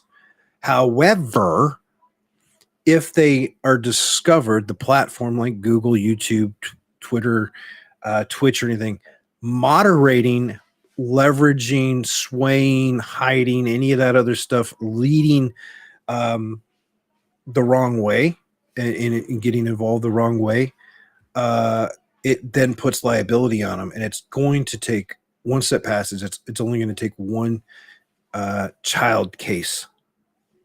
And I don't want to say the full terminology for it because it having done what I've done for a living, there was a few months where I worked on a team that handled child stuff and bestiality stuff, and it was really, really disturbing. And I had to get transferred. I could not. I told my boss, I can't do this. This is not something I want to do. It's very. It left a really. It's compartmentalized. You can never unsee things that you have seen, and it was bad. And it's only going to take one of those types of cases where something pops up on a YouTube stream, and the moderator and the content creator have done everything that they can to block it, but because YouTube didn't provide the proper tooling to prevent that stuff, YouTube's going to get in a lot of trouble. Yeah, it's going to happen. But anyways, Dane, much appreciated, man. And XD3, sorry. That was not intentional. Yeah. What's up, OG? I love how you call him Ryan. I just call him OG. I like calling him OG because he's got Sage in there. Hey, he's got good timing. Should I show OG what I got in the mail? Do it. OG, I got a new sweatshirt. Make it happen.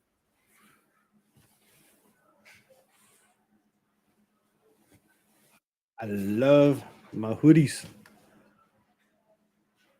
Nine-tail fox for the win. Along with the microphone caught in it. But yeah, so I'm happy. You're going to wear it in the next one now, right? Yeah. I'll probably put it on shortly. My wife's gonna be like, "What did you get another?" I'm like, "Oh, no." So, yeah, But I wanted to wear the hoodie, he said. Sorry, Geek, I'm checking the score for the game, for the college game.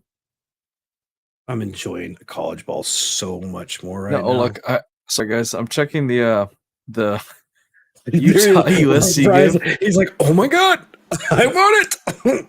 Dude, right? That's how's your head doing, man? by the way, Geek, it's 24-17 currently. Oh, that's still a pretty close game then.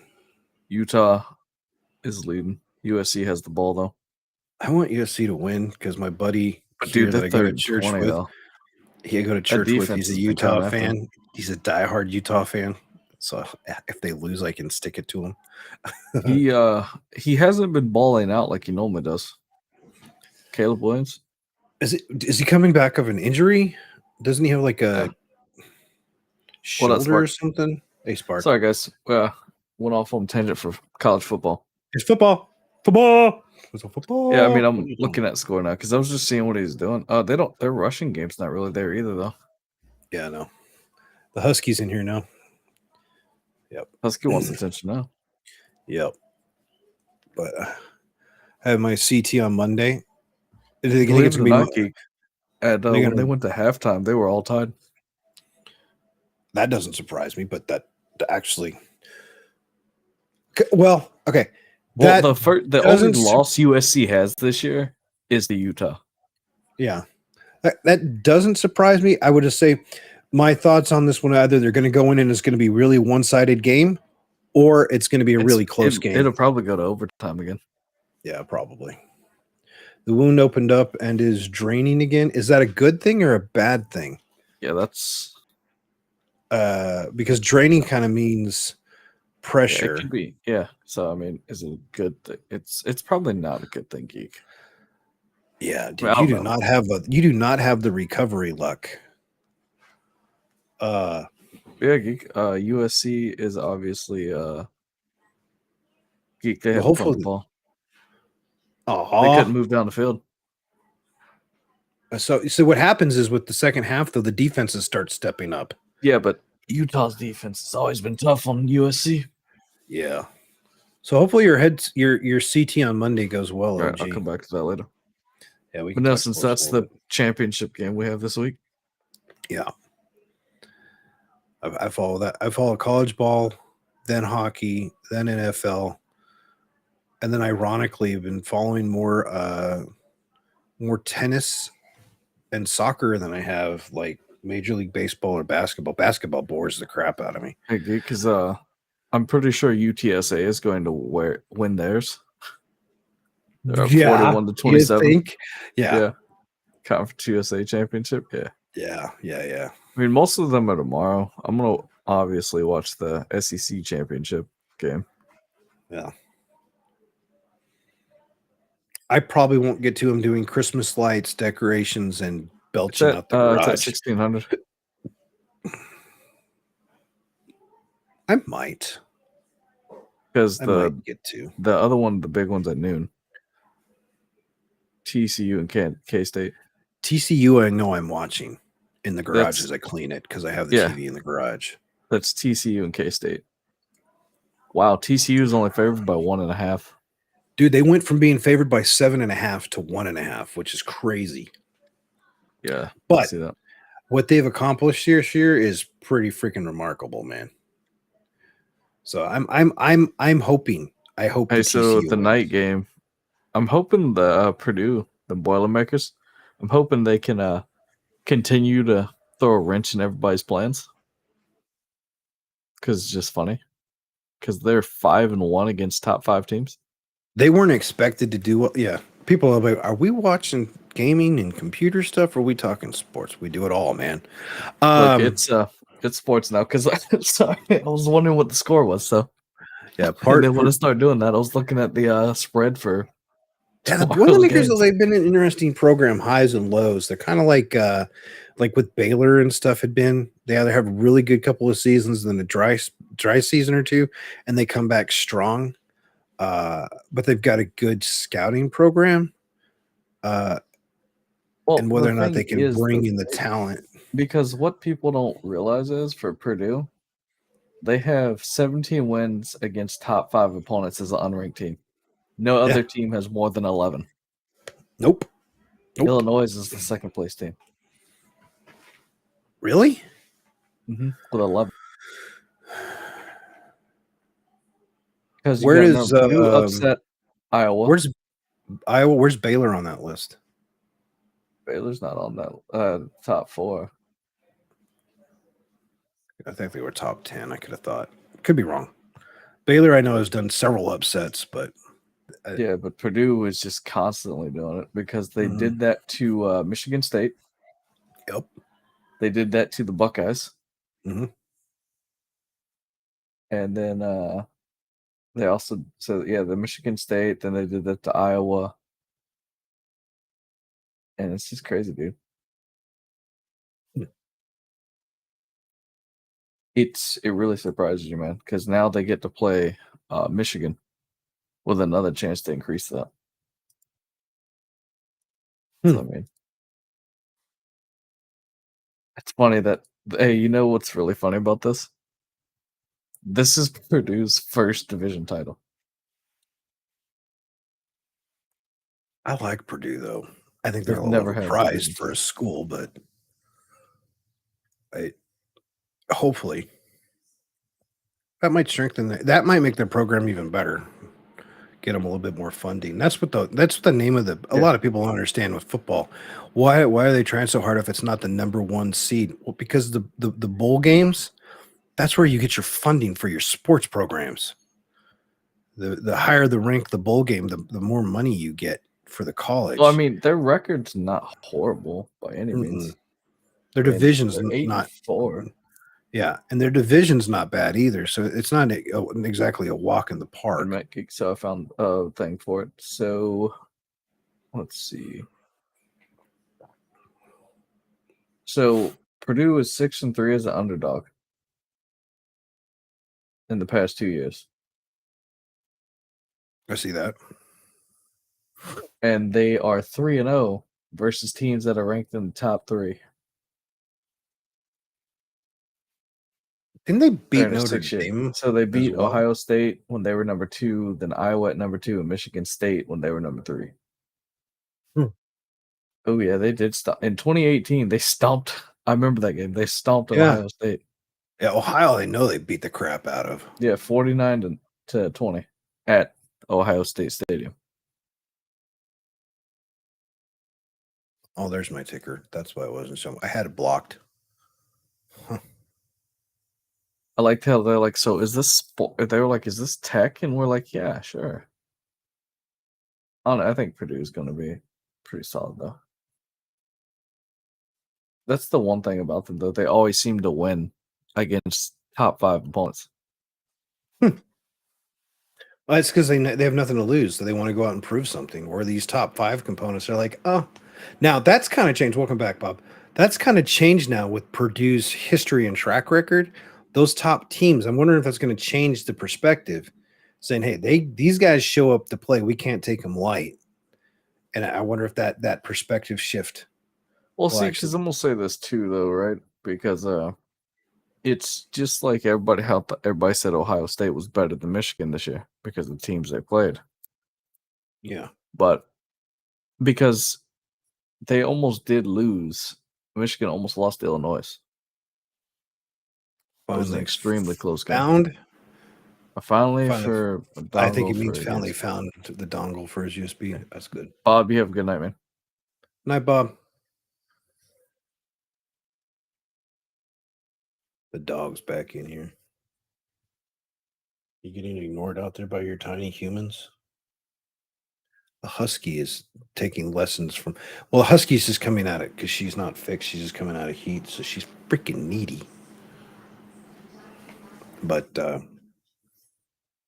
yeah, you gonna climb back up?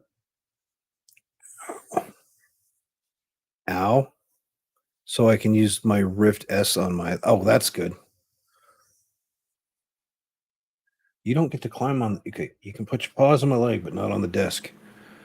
This is where I like the other dog. She's too short to get up on the desk. But yeah, it's gonna be interesting to watch Purdue play. It'll be a fun game.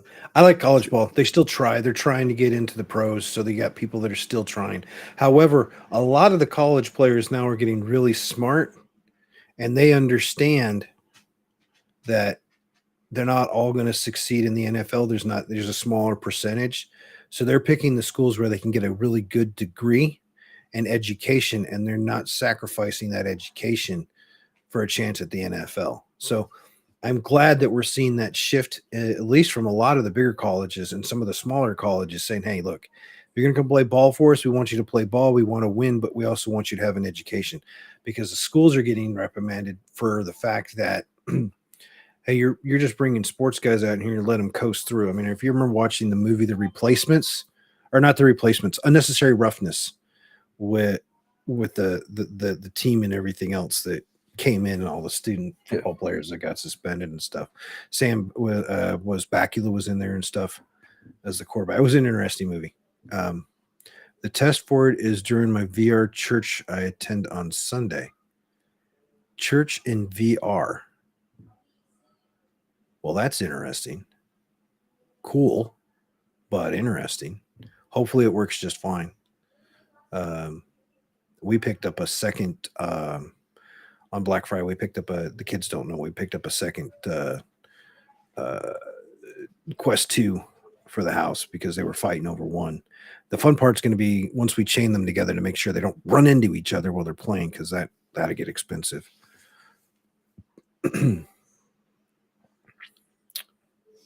Dude, you know what, Jay?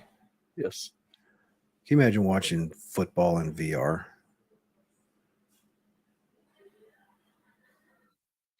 You know, I know it's possible, and I know they're going to be doing it. That's going to make me dizzy. You imagine being in the VR, toggling to the VR setting that's the camera that's mounted on the cable flies above the field, and just you know what's really crazy though, right? See, I brought football and technology together, Jay. See what I did there? See what I did? You know, but look, though, I'm just saying though, the second rated defense that's best in college football right now is Iowa. If they had an offense, they'd be insane. Yeah, but how many teams actually have both?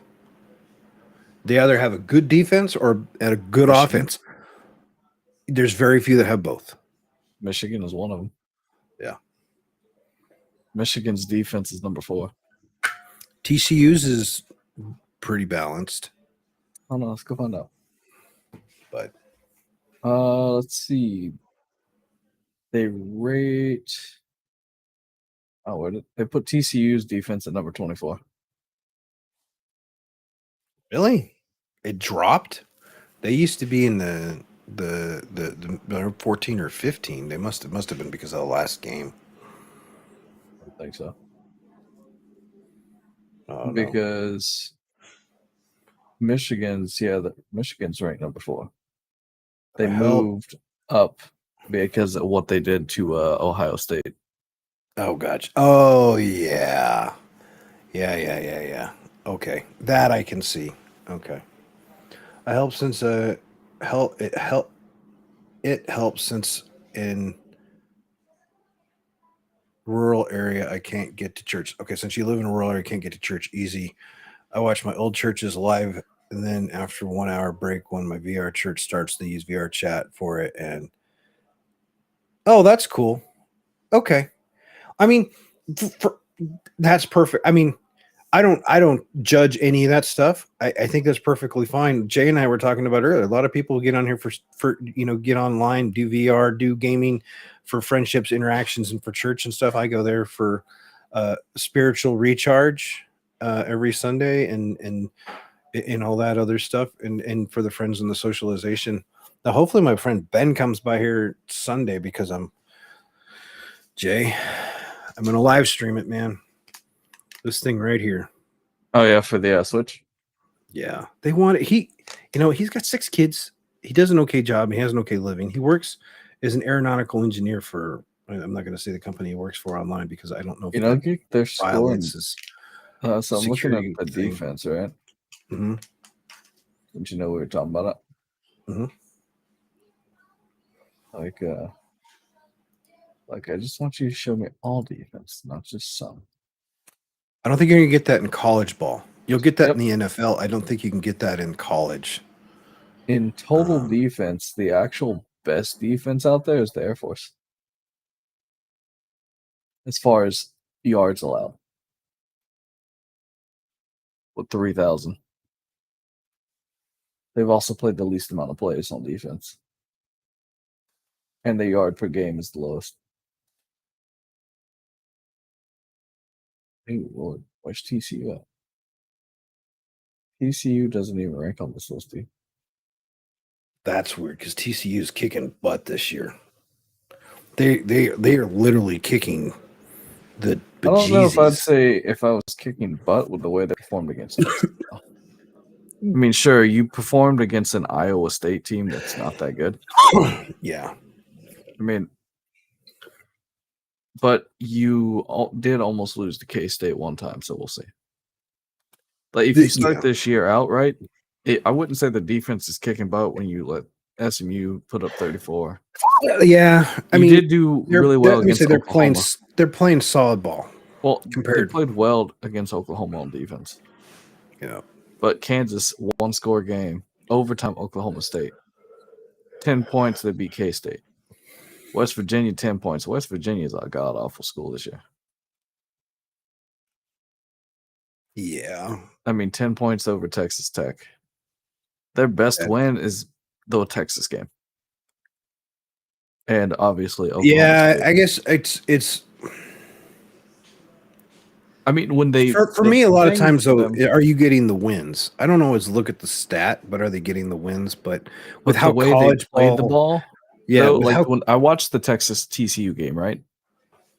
They really struggled. But they adjusted for the second half. They're coaching but Texas, if Texas had I don't know how far that's going to take them though when it gets. The thing is though, it's like all right, so you made it through there. If you beat K-State, you're in. But how are you going to deal with playing Ohio State if Ohio State makes it in, if USC loses? Because if USC wins, then how is TCU going to deal with playing Michigan? Yeah, that's going to be a whole different. See, that's why I do like. Oh, so I did hear they were expanding not next year, but the following year for 2024. Yeah, 2024's got the changes, not next year. They couldn't get that in time. All the rules and regulations that they have to conform to. Well, you know what? Let's see.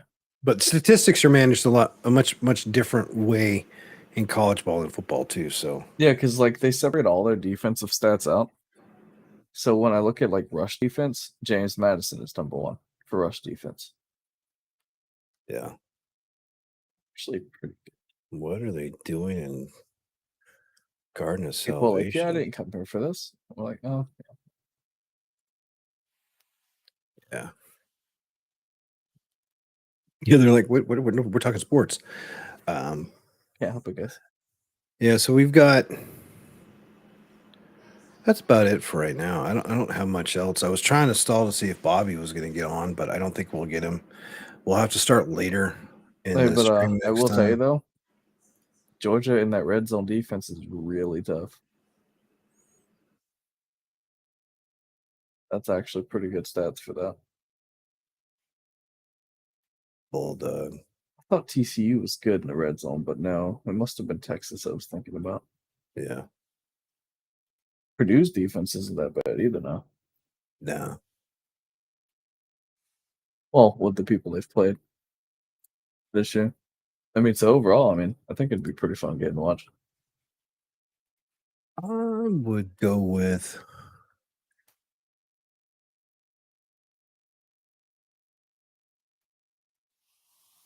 Yeah, it should be fun.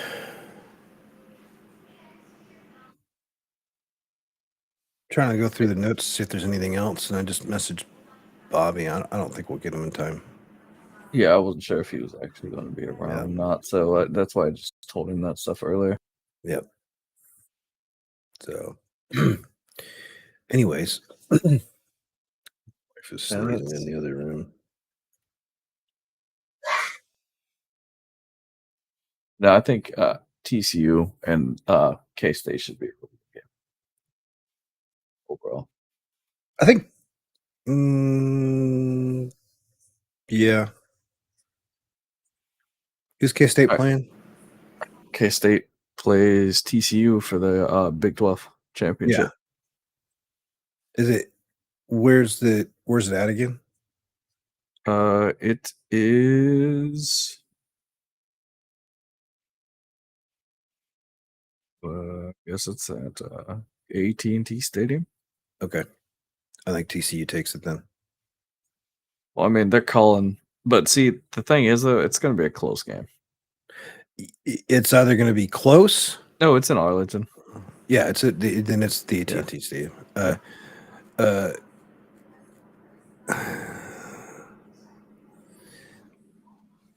I, given travel and everything else, I think TCU is gonna have a really good crowd show up. Is going to get them really hyped. And that's either going to be a really good thing or it's going to be a really bad thing. Because I don't know if TCU is used to having that loud, that volume. But see, that's the other thing too, right? So, like for UGA, when we play, they play LSU, right?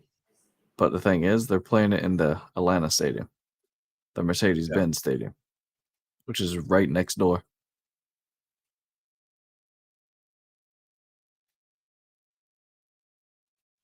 yeah, I think the thing for LSU that's their problem is if their quarterback Daniels does not run, they don't have an offense,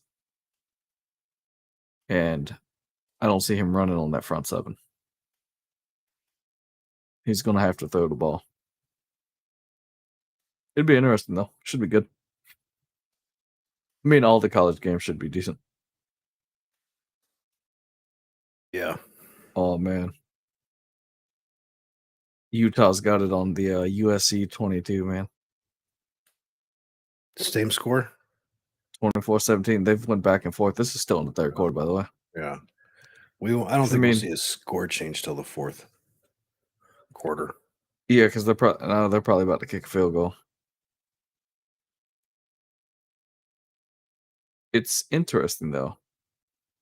Like it does because after the way they played Notre Dame, I kind of expected more points from USC, to be honest.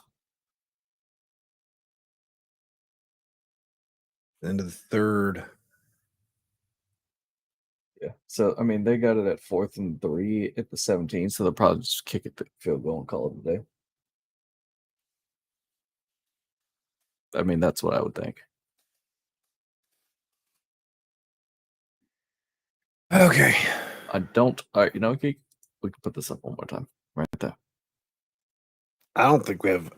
I'm gonna put the poll up to do the variations on the.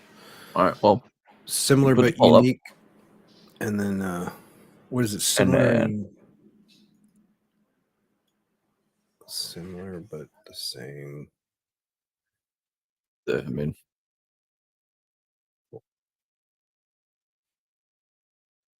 is polls? Oh, there it is. What is it? It was similar but distinct. I think. Let me go look really quick. Hold that thought.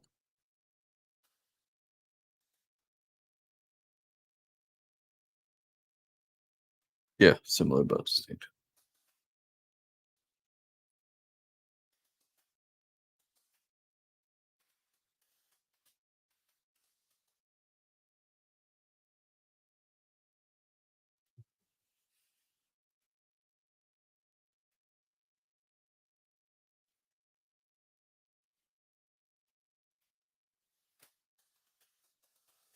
Just looking at the Discord stuff that was DM'd to me. Fun. Similar but distinct, same but not the same, not like the others. I know there was another one they had out there. But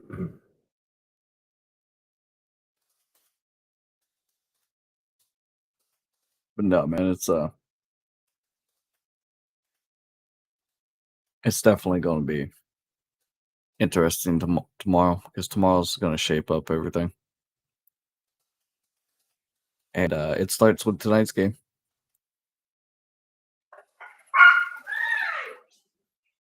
Because Yeah. if USC loses, that opens the door for Ohio State.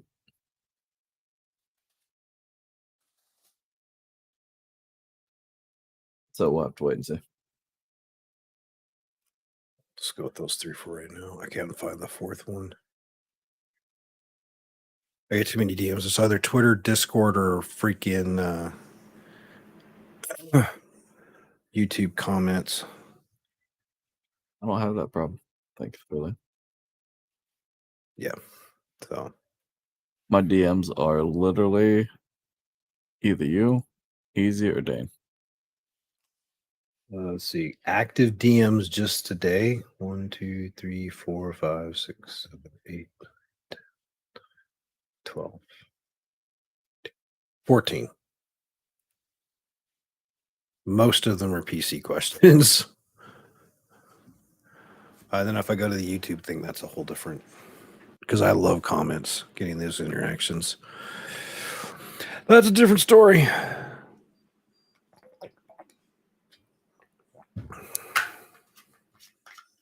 And yes, as you can tell, y'all, black and orange, favorite colors. There's E. How's it going, man? We're doing good. We're just wrapping up with some sports talk, covered a lot of technology talk, gaming stuff, Activision, Blizzard, and Microsoft versus Sony. Sony making up, screwing up quite a bit. Few other things. How are you doing? Still We trying to definitely get that 4090 card for that Sports one guy. Huh? So yeah, we definitely doing. We did talk about sports today, just because I was like, Geek, I gotta stop. I gotta see what the. I was just curious about the score, man. Can't help it. Yeah. I wanted to know if they were going to get in or not. Yep, they kicked a field goal like I thought they would. E, by the way, you're gonna kill me, man. That's Sectech Gamer. I call me. He's local here. I got you something for Christmas, and you are going to kill me. Just saying. Your wife's gonna find it funny, but you probably gonna kill me. Dakota, it looks like Modern Warfare 2. I haven't loaded. Look, somebody else is not playing Destiny. Good. I love it. Dakota, CB's playing now. I don't know if it's fixed or not. I've been focused on this. Yeah, dude. It's don't worry. It's nothing expensive. But you're so gonna freaking kill me when you see what it is. Because I I So think your it son is gonna like laugh. it's kind of working, but I can't give you like 100% answer if it is or not, like perfectly. But Well, given that Sweat went from I'm saying some people are playing it. yeah, but they're making the squad that CB's in. He didn't do matchmaking. He made it. Yeah. And So I mean, I don't know like, if it's actually working like that way, but I see a lot of people playing solo. Yeah, that's It's all right, Dakota. I'm in the same boat. I haven't played it either.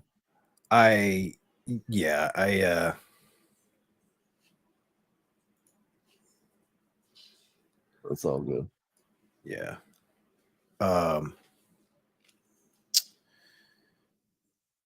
I after last night's thing,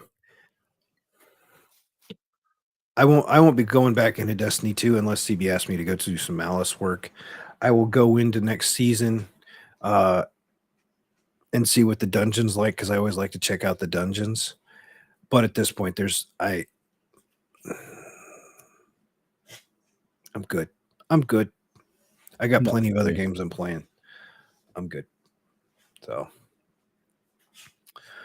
anyways, and next week is definitely going to be a wait and see. The fact they nickel and dime everything now in the game and they release it with bugs, I want to see, and I would wager money on this one if I didn't do gambling. If I gambled, because I don't, but I would wager money on this one. I bet you come Tuesday, there are some issues and some crashes and some breaks. Yeah, I don't have any doubts on that one. And somebody tried computer saying, to catch on fire. they're getting it out of the way right now with the stuff that happened last night and today. And I'm like, nope, this is just tip of the iceberg. I have no idea. If it is, this means you will come to Tarkov this next. When is the wipe? If I get a fresh start, then yeah, I'll probably go do Tarkov. That can hold me over till One Piece or Hogwarts and stuff. I would say that was a given. Huh? January. Does One Piece come out? Yeah, does it? Second end of second week of January, I think. I picked up the first one on a closeout deal Black Friday on one of the discount sites. I picked it up for $9.99 and played it, and it's a fantastic game. Which fantastic. One Piece did you pick up? The first One Piece. The World Secret? Yeah, I think that was it. Hold on, I'll tell you in a second. The Odyssey is January 12th, so that's interesting. Yeah. Asking Geek all these questions. He's like, I don't know. So the one that comes out, there's a January 12th release for Odyssey, which is the one I already pre-ordered. Okay. The one I picked up was the World Seeker that I picked up for $9, $9.99, and I got into that quite a bit. And it's actually the whole reason I got it. And the main reason I got it is I have Demon Slayer, which is the same, and I love the Demon Slayer game. I should probably stream Demon Slayer too. Yeah, got my kid brother on and one more friend so we can foreman it. Oh, sweet. When's the reset for Tarkov? But yeah, so I want to do One Piece. The other one that I was told about by E that I'm waiting on, where is it? Is a game called Darker and Dark. Dark and Darker. It's supposed to be this time now, but they never say, but it's soon, right? Okay. That's right. That's Tarkov works a little bit differently. There's a game called Dark and Dark coming out, and it's a fantasy FPS dungeon PvP VE kind of environment. You talked about this before. Yeah. And I'm looking at it. It's on my wish list. I'm following it. I still haven't seen a release date. Alpha players. We just talked about this one.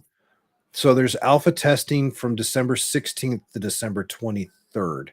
Yep. I need to go sign up for that. So I don't know how, but I'll go figure that out and I'll let you know. I believe SecTech Gamers also signed up for the alpha test. So it'll be fun to play. I don't like just doing PvP, but if the PvP VE, I can give it a go, especially since it's sword and board. Yeah. I'm good with that. See that? Yeah. No, I ended up looking it up since you were talking about it, so I went to go look at it. I've been playing Terraria on the X Pass with the kids, by the way. Lots of fun.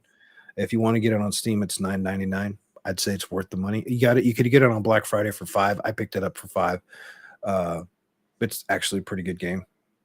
I've been watching Frozen Flame. I'm not sold on it yet. Hogwarts, I have pre-ordered on PlayStation. I tried Dune Spice on X Pass. Yeah, I have uninstalled it. They overcomplicated and sucked the living joy out of it. Okay. It is not ready. It is not anywhere near ready. Medieval Dynasty. They're supposed to be getting multiplayer here in the middle of next year, so I'm ready for that one. I'm not going to be playing that again until it's got multiplayer, because that's going to be a game that's really fun, and you're going to play it with me. I did pick up Pathfinder for $20. Haven't installed it though. Didn't get Fairy Tale. I'm following Atlas Fallen.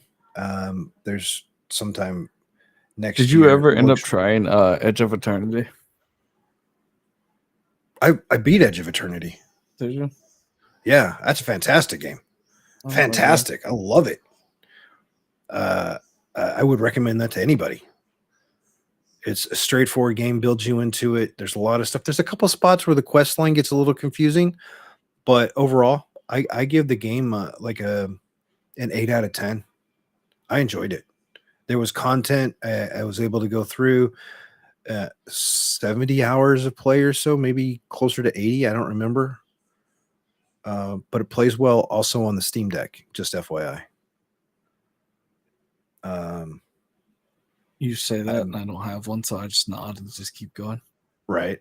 But I think it's in the X Pass. It is. I downloaded it because it was on the X Pass. Yeah. Because you can play it on PC, so I was like, yeah, I'll do that. I've got tickers. I've got stuff following for Lords of the Fallen.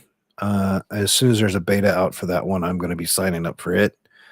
Dune Spice Wars again was what? Pal World. I'm following. It's got sometime next year. I'm not sure. You know, you could just bring up a list too if you wanted to. I'm just looking at my wish list on on Steam. We got Forspoken also coming out end of January. I'll be doing that one.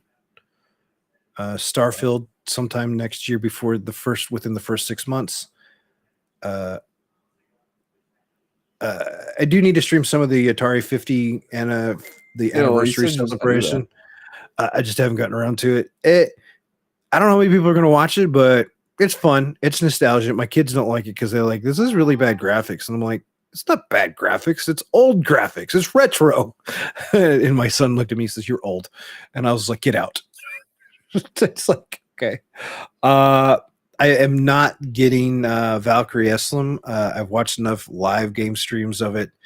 I will wait for it to go on sale. It didn't go. I think Midnight Suns came out today. Did it? Yes. I'm surprised it's not ticking on Twitch. Octopath Traveler also comes out in February. So there's a lot of games. I can get Tarkov going. It's kind of mixed and all that stuff. Why is my kid brother messaging me? Sent you a text. Oh, okay. Interesting. Hey, Geek, that's because they're streaming it on Steam. Oh, okay.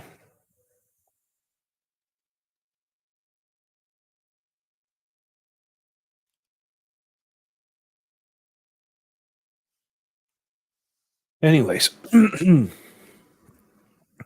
yeah. So I've got there's options out there. January and February for me for the type of games that I like to play. I've got 5 or 6 really good games coming out that will intrigue me for quite a ways and hold me over. Hogwarts, I think, is going to be a couple 100 hours of gameplay. I have the new PF Sense router, Jay, that lets me run my own VPN concentrator on it. So what I can do, because I remember, like we talked about it before, and so I can give you your own password account with multi-factor on it, so you can get on my network here, and then we can technically do the local co-op for Hogwarts, because there's a local you can play with 2 people. Interesting. Just FYI, I want to test that at some point. That the PF sent people are like, well, that PF router was a little more expensive than your typical like Netgear and everything else. Yeah. But it's freaking it's Hulk on router. It's a router Hulk, dude. It is a beast of a machine. It kicks so much butt. And I haven't done a video on it yet because there's a lot of things on the functions on it I still haven't managed to go through that I want to. So before I do the video on it, I want to make sure dig a little bit deeper into it and everything. Yeah. But yeah, so a lot of like the flash routers, you're going to drop $200 to $300 on them, maybe a little bit less. This one, my wife was not happy. I did drop a little around $500 for it. But they did give me a discount, and if the review goes well, since I got the partner level with it, they may sponsor me. So we'll see what happens. I've been talking to them about that one. We'll see. But I'll be hopeful on that one. So I watched PF Sense. I'll send you the link, E, or I'll link it for everybody here. Hold on. The one that I'm actually using, because I wanted a router that if I do VPN on it, will give me a full VPN tunnel, a 1 terabyte or 1 gig tunnel, not just restricted stuff. So this is the one right here. I'll put it in chat. This is what I'm using. Utah's not playing, Geek. Do they just stop? Well, because they got the field goal, right? So then 10:52 USC scored, right? Not even a minute later, Utah has already returned and scored a touchdown. Yeah, E, I'm using PF Sense. That's great. Oh, that's going to be an interesting. Dude, he threw the ball 60 yards for a touchdown. Okay, wait a minute. What else? So now they're back 10 points ahead, like they were before they scored that touchdown. Yeah. It's going to go back and forth. Yeah. So we'll see. I think that game's going to that's going to come down to the wire. That one's going to come down to the wire. E, that's the router I'm using. I went with the 16 gig storage because I didn't want to spend the extra $100. But the storage and for what I'm doing is 16 gigs is plenty.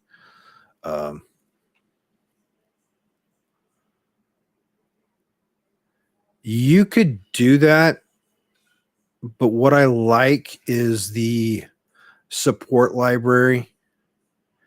All the install stuff that can come with it. Let me find that link. This is the stuff I'm working through on it. And this is where we're getting geeky, guys. I'm sorry.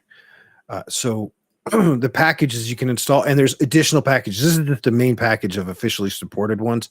There are plenty of others. You've got Acme, you've got AppRing, ArpWatch, AWS Wizard stuff. So if you want to actually link to some of your, because I have virtual servers in AWS space, it lets me have the VPC tunnels, the VPN tunnels at full bandwidth. If I want to establish those, it lets me run multiple VPNs. I can segment my network and have my gaming stuff go specifically to say NordVPN.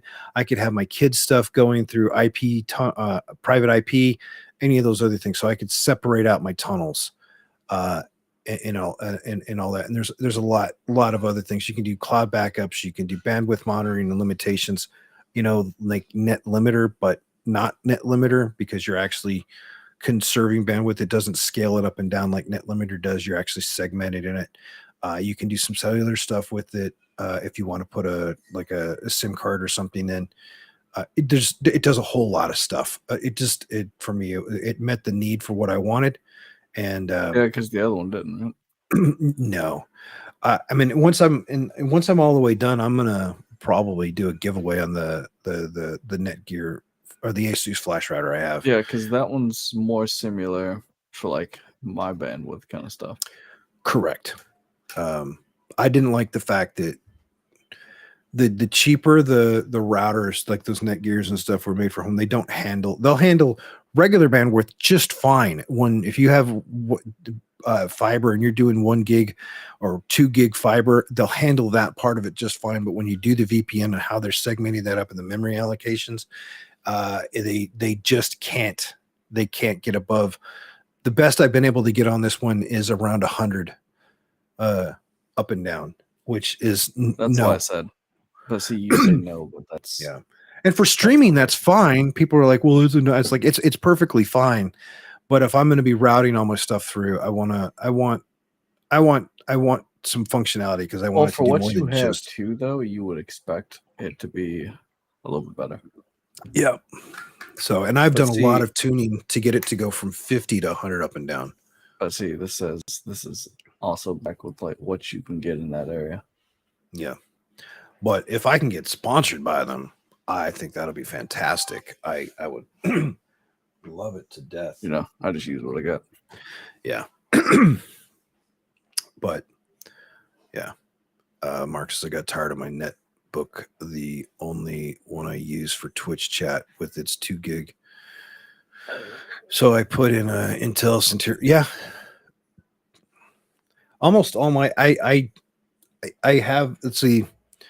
The Asus is a Wi-Fi 6 router, which is great. There's more channels, better managements and stuff, but I'm not a big fan on any of my devices I use for stream or anything being Wi-Fi. The Steam Deck is Wi-Fi. That's just the nature of being mobile. The Switch is Wi-Fi. But again, that's mobile. But if I'm streaming it, it's at least got a dock and it goes to the computer. So that's a whole different. Yeah. The Elgato's picking it up. I'm no longer worrying about connectivity or anything.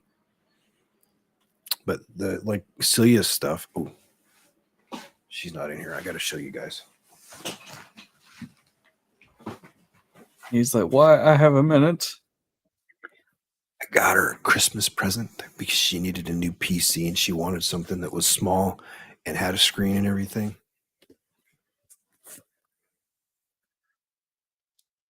Oh, the blur.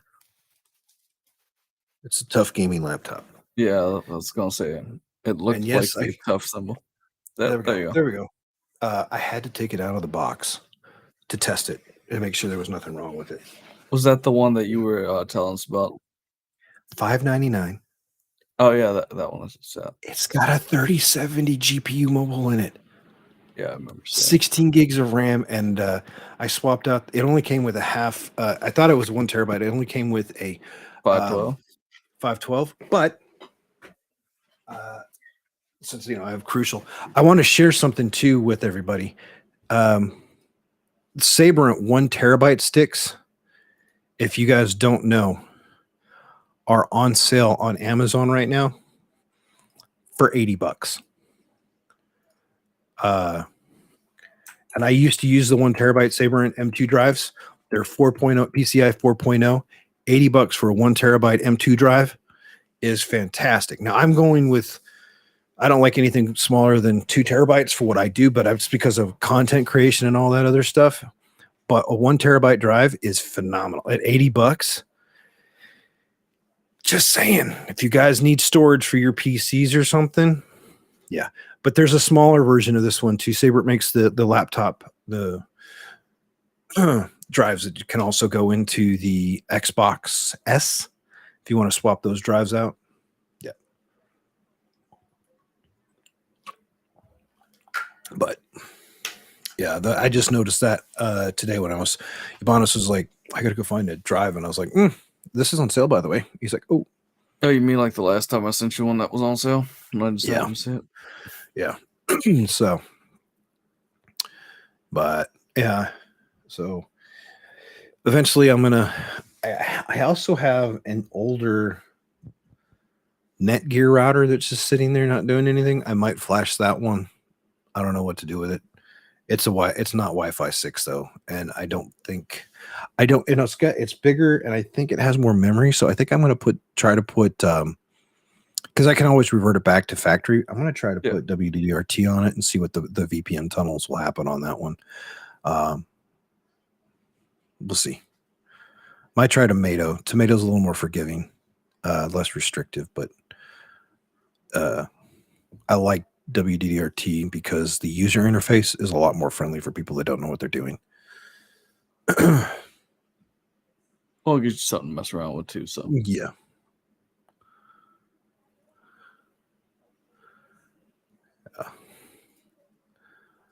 Okay. I mentioned all this stuff. People start pinging me. Okay. Yeah, it is, Mark. It can be, what's the term?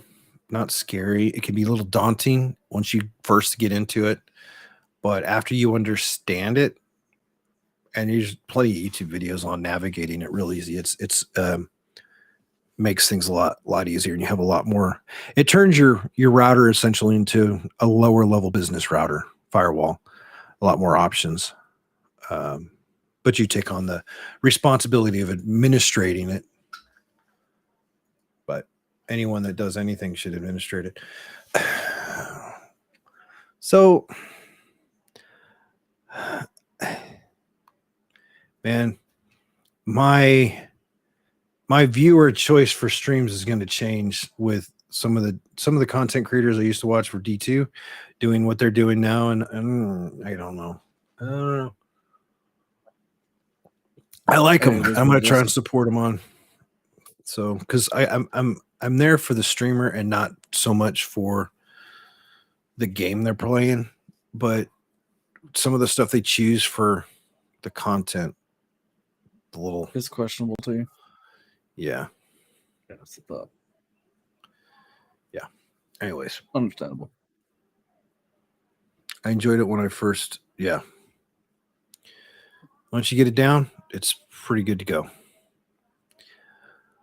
Okay, that's about it for me. I got to use a restroom too. Yeah. I mean, I've been sitting here drinking a lot of water myself, so I downed all of this. There's a little bit left. So, and then I also did the recovery thing. So, what is that? 3/4 of a gallon. I'm going to be floating. Yeah, something like that. Appreciate everyone stopping in for the stream, for the topics at hand. A little bit of the sports breakaway, which was fun to do.